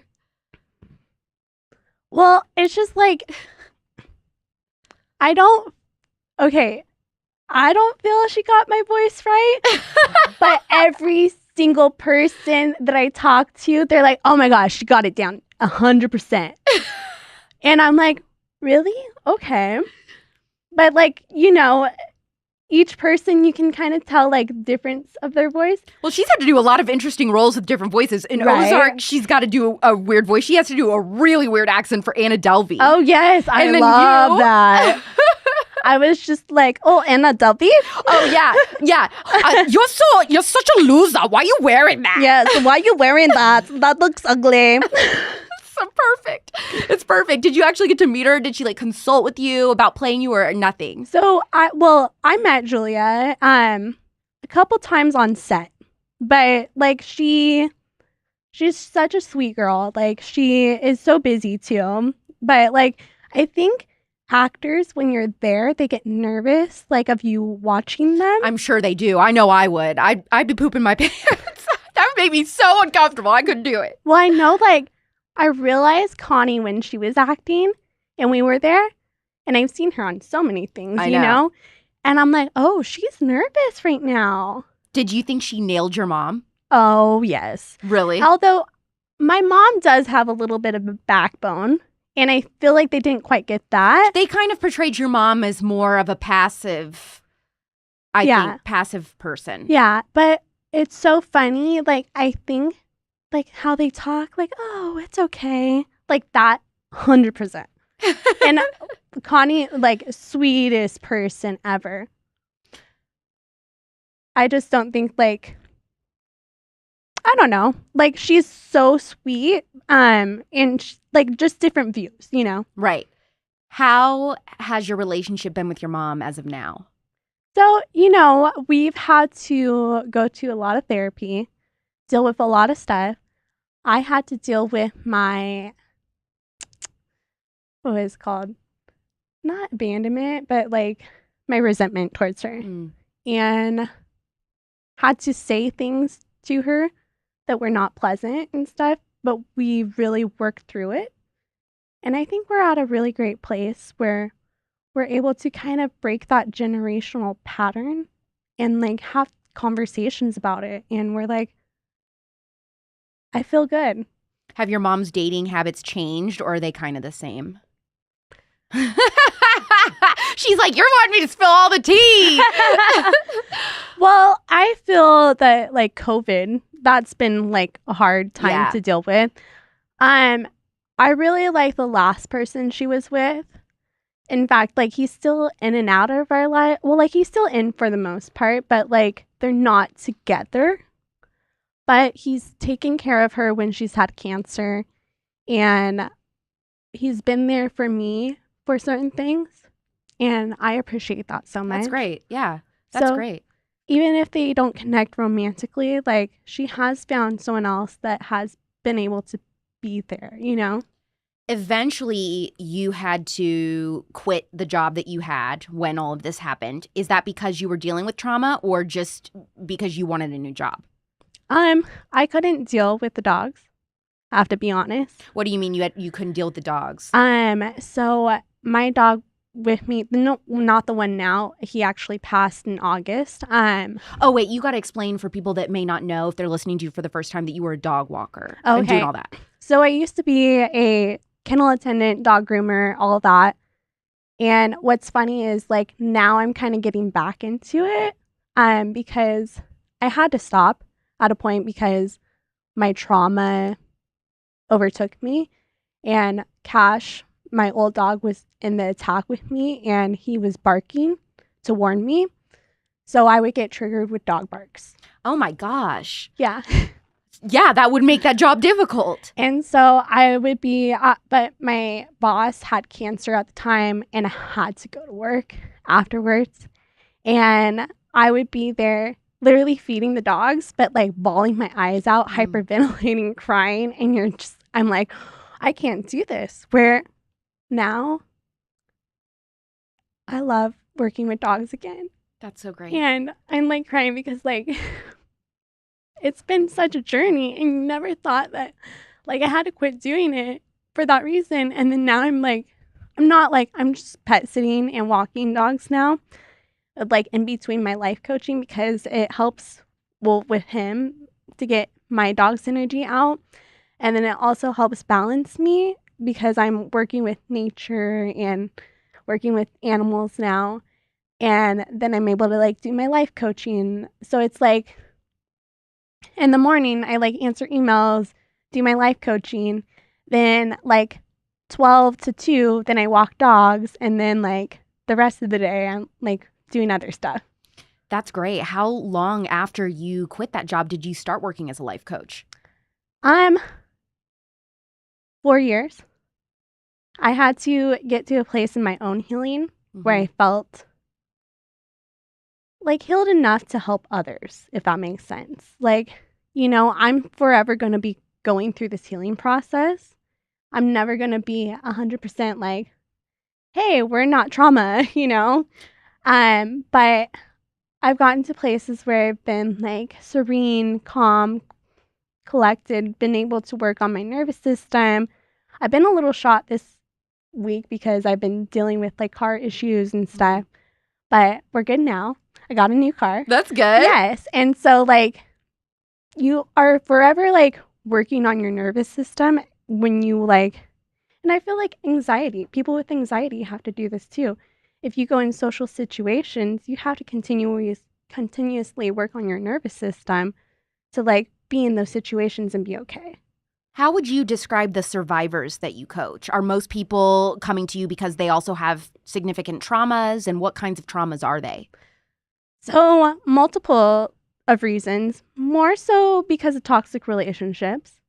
And I've had, a few clients that actually have been stabbed. Really? Mhm. So how is that? You stabbed someone and they've been stabbed from someone else and they're telling you about their trauma. Is that hard for you? Only if like I let myself be there and get too involved. There's this thing called like tapping that you could do where you literally like tap your body, tap your shoulders. And if I start to feel like I'm getting too involved, then I'll do that to kind of bring myself back to the present moment. And I'll also remind myself like, that's not my trauma, that's their trauma. And we're separate, but I'm here to help her. And so I have to regulate my nervous system now to make sure I'm good for her. Can trauma be marked by time, by moments, or just a feeling? I feel like I don't really get time with trauma, to be honest. I think that whenever someone tells you just give it time, that's bullshit. Whenever you give it time, if you're just sitting there in your trauma, you're like giving yourself stomach ulcers, you're making the trauma worse. But if you're getting up and you're moving your body and you're putting in the work, then you're moving that trauma out of your body. Do you feel like you going on podcasts or speaking publicly about your trauma is helping you kind of get it out of your system and out of your body? Oh, yes. I feel it leaving my body right now. Tara's trauma is just like in the room with us. It's like a pink cloud. In my stomach, in my chest. Like whenever you're also like doing speaking stuff, it activates like the fight or flight mode too. So you're like a little bit confused. You're like, am I getting like ran over by a car? Or am I public speaking right now? That's interesting. So speaking about, when you speak about going through significant trauma, sometimes for people that it can feel like physically painful. Oh yeah, well because trauma is stored in the body. And whenever you talk about it, like I remember times where I would like literally just talk about something and my shoulder would hurt. Or, oh my gosh, I looked at, the Scream. I was watching Scream last night and when she got stabbed, I grabbed my arm. Because I was like, I felt her get stabbed. And it's like that feeling stays with you in the body. And you have to release it and you have to move it around. You can't keep it stored in you. And a really good book to check out if this resonates with anyone is The Body Keeps Score. And it talks about how trauma is stored in the body and how you need to move it and whatnot. What you need to do. Right. What are the steps that a person needs to take to no longer be categorized as traumatized? Or does trauma just stay with the person forever no matter how much help they get? So it really depends. I would recommend EMDR therapy. EMDR therapy works, it's eye movement desensitization. I can never say that part right, no matter what I do. Repetition. And it's basically going through your traumas, but adding an extra sense to it. Like basically you're going through your trauma, but you're looking at like a finger moving. Oh. And it helps like create this bilateral effect with the brain where you're able to stay in the present moment, but work through your trauma. It's very interesting. I feel like right now in culture, trauma is a very trendy word. Like everyone is talking about their trauma, whether it's from childhood or like a bad job or a boss they hated or something. And I think over the last decade or so, it's really just kind of been normalized also with social media. You have all of these people on TikTok talking about my trauma, my trauma, my trauma. They're going viral. You can basically find a community now with other people that say that they've experienced trauma. But also I just wonder, do you feel like as somebody who is truly gone through trauma, that it has become trendy to the point where some people are just saying that they've been traumatized in their life and they haven't? I actually had someone reply to my story but meant to send it to a friend. And they were like, I'm triggered. And I'm like, I kind of called that person out and I'm like, why are you triggered? And it was just like, oh, this is a joke to my friend. And I'm like, does she even know what it meant to be triggered? Does she know what it's like for you to feel like you're crawling out of your skin and you want to go stab the person next to you? I don't think she does. But, I really like that trauma is kind of a trend in a sense, because it's helping us open up our vulnerabilities. And for so long, that has been shamed. And whenever someone in the past has been like, oh, I'm raped, they've been shamed, or like just, and even now, like if we talk about it, that still happens. But I'm really happy about that because it opens up the narrative, and then it opens up the narrative for more healing, and we can heal each other, or you could heal yourself, but we're all in it together in a sense where it makes it less, I don't know, just like makes people feel less alone. Yeah, less alone in it. And I really appreciate people talking about it. One of the craziest parts of your life story that you shared is that leading up to the attack with Jon, you were experiencing premonitions. And as a child, you talked about how you dreamed that someone tried to abduct you. But I guess I'm wondering now, looking back, do you believe that was a dream, or do you think someone actually, when you were a child, was trying to take you? So whenever you have someone narrating a different podcast. Okay, this is somebody else got the story wrong? Yeah. Well, they say allegedly that happened, and it's like legal for them. Yeah. Like the LA Times, they don't want to like say, oh, this happened and stuff come from it. Man, there's a lot of lies about your family. Well, it's just like when you're in the media and stuff, you have to be careful with legal stuff. Right. And so Christopher Goffard said something like, oh, allegedly like that happened, or she had a dream about it. Or I think my parents even said like, my mom said, I think she was dreaming about it. But I confronted her because I was like, how dare you say that? How dare you say that about my trauma? That's not validating me. That is making me, that's actually gaslighting me. And so like, we worked through that. And so then someone did try to take you as a child? Yes. Was it the person that was abusing you? I believe so. And EMDR, that's who I saw. Wow. Okay. Yeah, that's wild. But I'm glad we're setting stuff straight. Okay, so... Me too. So the person that kind of talked about it, and they said allegedly, so it's not that you were having premonitions about Jon and stuff, but you did dream as a child that somebody had tried to take you. I didn't have that actually happen, someone tried to take me. Right. But I did have premonitions that I saw Jon stabbing me in my dreams before it even happened. What do you think that's about? I just have dreams like that sometimes, and they come true. And I'm just like very spiritual and connected. And I believe it was God's way of preparing me for my attack. But I also just see stuff sometimes, and I'm a little bit clairvoyant. What is your own dating life like now, if you're willing to talk about it? I'm not really dating right now. Because you don't want to, or because it just hasn't worked out? I've tried the apps, and, I've really working on my boundaries with people on the apps and stuff.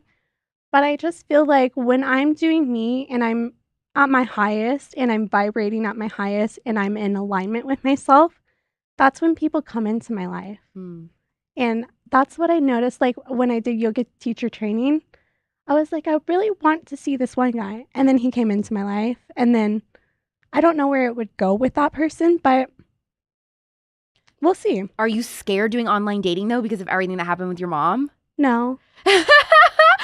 I don't know if I could get over that. I think I'd be like, I'm never, going out with somebody from online.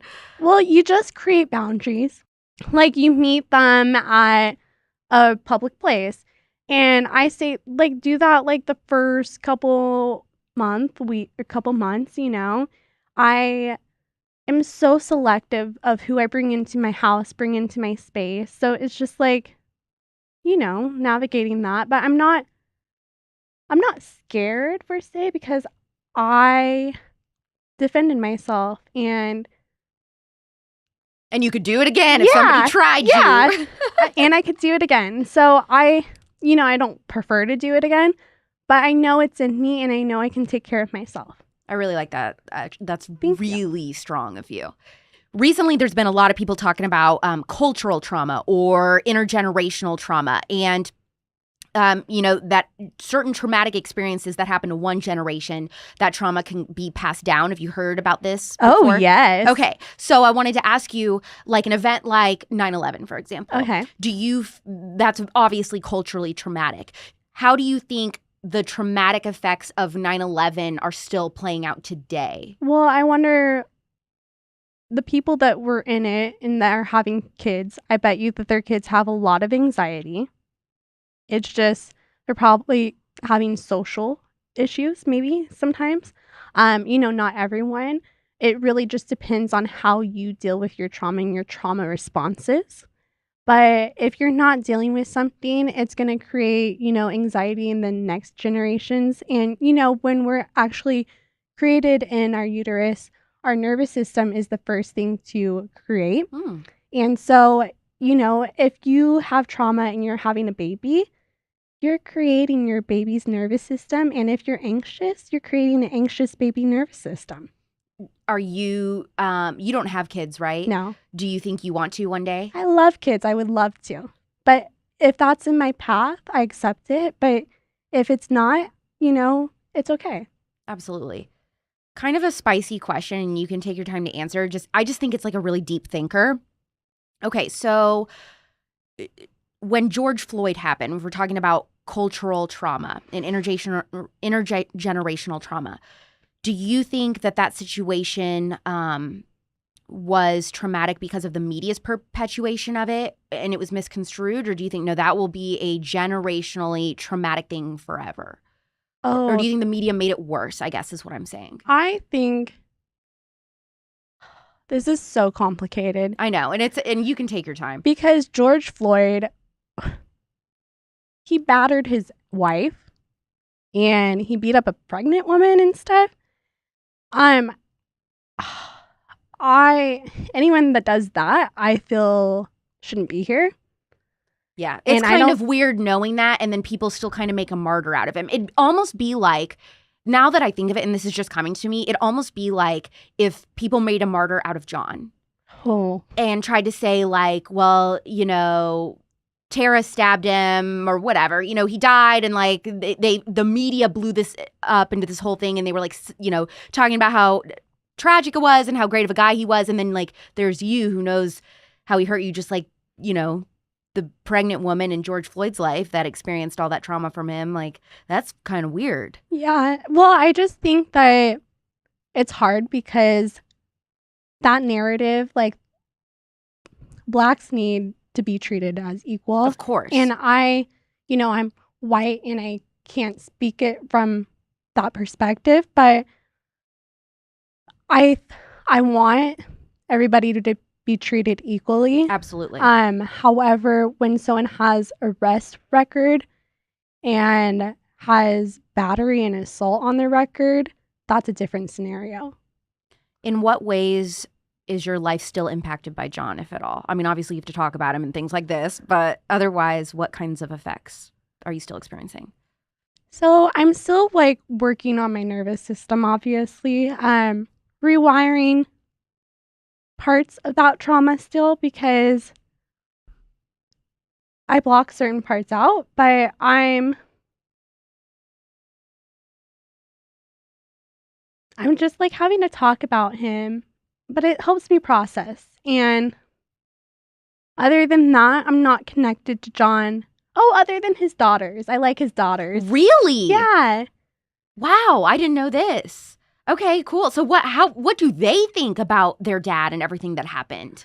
Well, they don't think highly of him. You say that so sweet. Well, they don't think he's great. But, he was still someone that gave them life. Of course. So they don't, love him and they don't think he's a great guy. But, I'm sure they're appreciative of him giving them life in that sense. What message do you want to leave for trauma survivors who are listening, but maybe they haven't sought help yet for what they've gone through? And just they're not really sure where to start, or they've been scared because they're like, I'm scared to have to go to therapy and then relive all my trauma. Well, you're going to relive it no matter what. It's going to stay in your body. It's going to come out in relationships.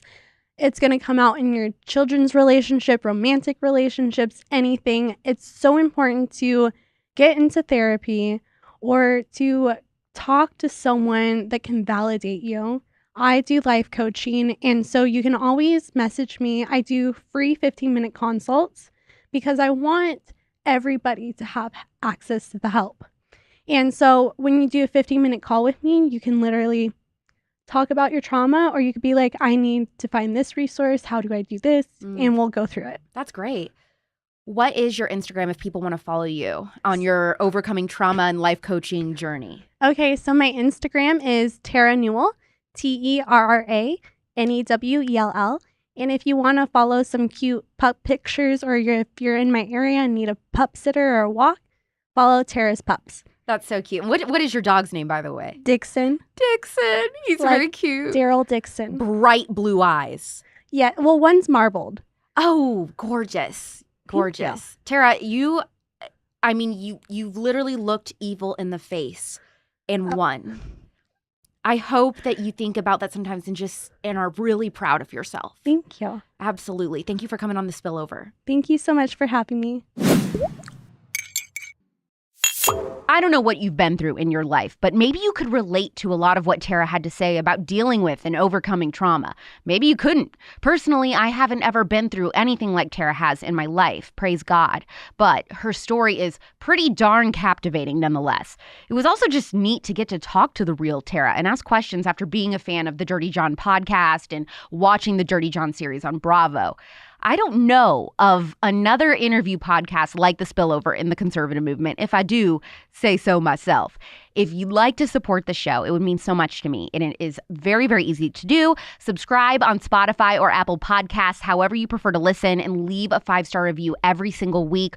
All my true crime aficionados out there, be sure to leave a 5-star review telling me how much you loved hearing Tara's survival story. Share this episode with someone you know who is obsessed with the Dirty John story and tell them, hey, you got to check out the rest of the Spillover interviews also. New episodes of The Spillover come out every Thursday at 9 p.m. Pacific, midnight Eastern on Apple Podcasts and Spotify, or you can watch the episodes live on the Politics YouTube channel and participate in the live chat. I'm Alex Clark, and this is The Spillover. Love you, mean it. Bye.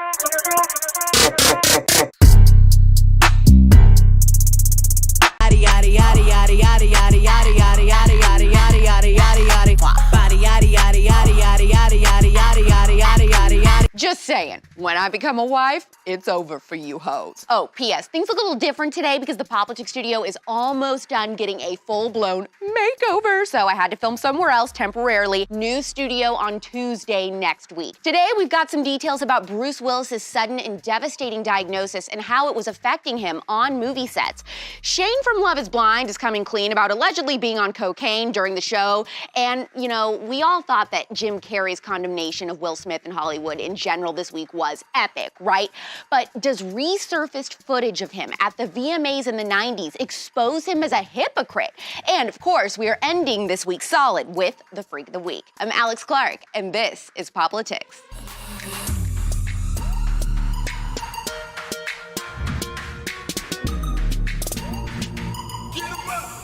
It was announced publicly this week that Bruce Willis was diagnosed with aphasia, a language disorder that affects a person's ability to communicate, and it can occur suddenly after a stroke or head injury, or develop slowly from a growing brain tumor or disease. Sources told Page Six that Bruce Willis started having issues on set as far back as 2 years ago, when it became increasingly obvious that something wasn't right with his cognitive abilities. Yippee-ki-yay, motherfucker. Producers were having to put earpieces in Bruce's ears to feed him lines, and even had to start using body doubles, not only for action scenes, but just to maximize his time on screen. No problem! No problem! The source said that for at least one project, Willis's screen time was whittled down because of the issues, and while on film, Willis shot for only 3 days. The source also said that some of the films were being made closer to where Willis lived to make the productions easier, but that it was becoming super obvious he was having trouble. He could not act anymore. I am the law. Right here, right now, I am the law! I think this news is particularly sad because Bruce is one of those actors everybody likes. Some are speculating that maybe this disease is from the juice, but I'm leaning towards no, since people say that, he started exhibiting symptoms back in 2020. What do you think? What's your contingency plan? Contingency plan? Your backup plan. You gotta have some kind of backup plan, right? Before Shane spills all on his weird behavior on Love is Blind, you should know that another person from a famous TV show is the guest on The Spillover today. Tara Newell is one of Deborah Newell's daughters. Yes, Dirty John Deborah Newell. And Tara is the one who actually killed Dirty John in self-defense. Her miraculous story and how she's become an expert in overcoming trauma is out now on The Spillover, anywhere you get your podcasts. Join us. Join us. You know Shane Jansen from Love is Blind Season 2? I mean, even if you don't, you do. Or should I say, you do. Maybe you can tell me what I did wrong. Maybe you can tell me why you're gone. Maybe you can tell me that I'm crazy. Maybe you can tell me that she's better than. Well, Shane swears up and down he wasn't on drugs while filming. Are you on drugs or alcohol? No, sir. Do you take drugs or alcohol? What is drugs? The reality star went on Nick Vile's podcast and said that he has ADHD and maybe took, quote, 5 shots of espresso while filming. He said there was no way he could have gotten away with doing lines in the bathroom with a full production crew around him at cameras at all times. I said, coffee, coffee, coffee. Right. As in, I really need coffee, coffee, coffee. I don't know, man. I'm not a coffee drinker, but seems sus. I'm a wedding videographer. I love capturing the groom reaction. It's one of my favorite parts of the day, but... I'm the happiest person in the world to say yes. Oh boy.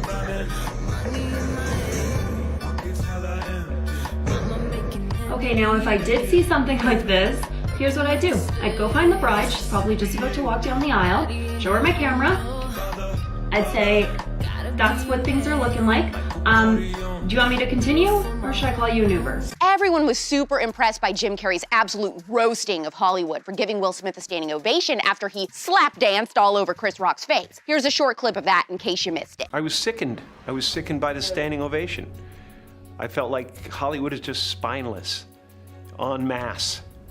And it really felt like, oh, this is a really clear indication that we're not the cool club anymore. But some social media users were quick to point out that Will Smith isn't the only person to make presenters feel uncomfortable or arguably even assault them at an award show. At the 1997 MTV Movie Awards, Jim Carrey had a couple weird situations. Let's roll the tape.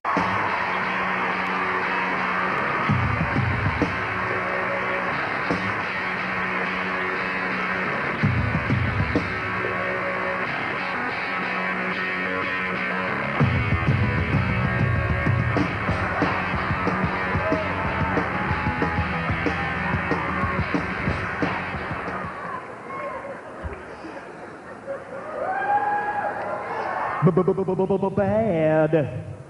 First, as Carey got up to receive his award for the cable guy, he gave Alicia Silverstone a long, uncomfortable kiss on the lips. Ew, get off of me.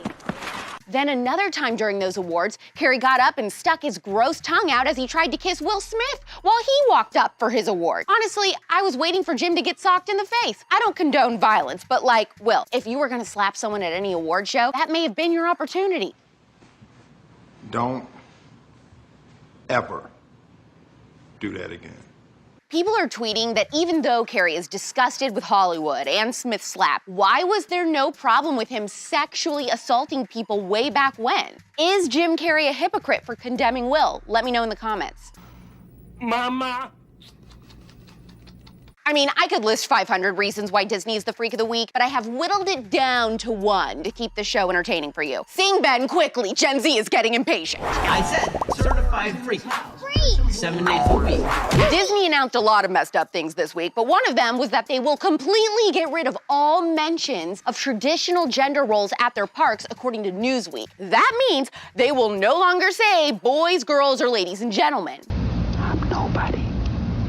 I don't care what the theys say. It's not disrespectful to trans people to acknowledge that men and women exist simply by saying ladies and gentlemen and boys and girls. Or if you're like me, boys and squirrels. The entire population shouldn't have to change everything for only 0.06% of people. It's freaking insane. Imagine the whole world does not revolve around this. And if the argument is trans women are women or trans men are men, then why are you offended by people saying boys and girls? What do you want? What do you want? It's not that simple. What do you want? Allie Beth Stuckey tweeted that she has pretty much come to terms with the fact that she and her husband will never be taking their kids to Disney now. You know what? That reminds me. Disney's out here making all these important statements this week, and we have yet to receive any clarity from Disney on why Goofy is allowed to walk around like a human, drive a car, and have a family, and yet Pluto has to live like a dog. The House of Mouse priorities are all messed up. No matter how big you get, you'll always be my son. Tonight, I'm speaking at Kansas State University, so please come out and see me, get a picture, hear my story, and ask questions in person if you live within driving distance. I would love to meet you. Don't forget the newest episode of The Spillover, I Killed Dirty John, interview with Tara Newell about overcoming trauma, is out now on Apple Podcasts and Spotify. Please subscribe and leave a 5-star review to support us. Heart this episode. Tell me if you think coffee and ADHD are plausible explanations for Shane's behavior on Love is Blind, and if you still plan on vacationing in Disney ever again. DM this episode to someone who loves those prairie dresses right now, Morgan Zegers. Oh, and please hit the save button because it helps us show up on your feed.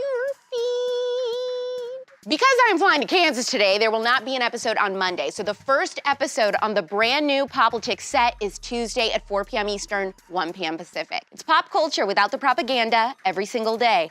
I'm Alex Clark, and this is Politics. Support Politics, the first ever conservative pop culture daily show, by subscribing to our channel, turning on notifications, and of course, hitting the thumbs up. Also, our main home is on Instagram. Seriously, just trust me, that's where the real magic happens. Follow us there at Politics.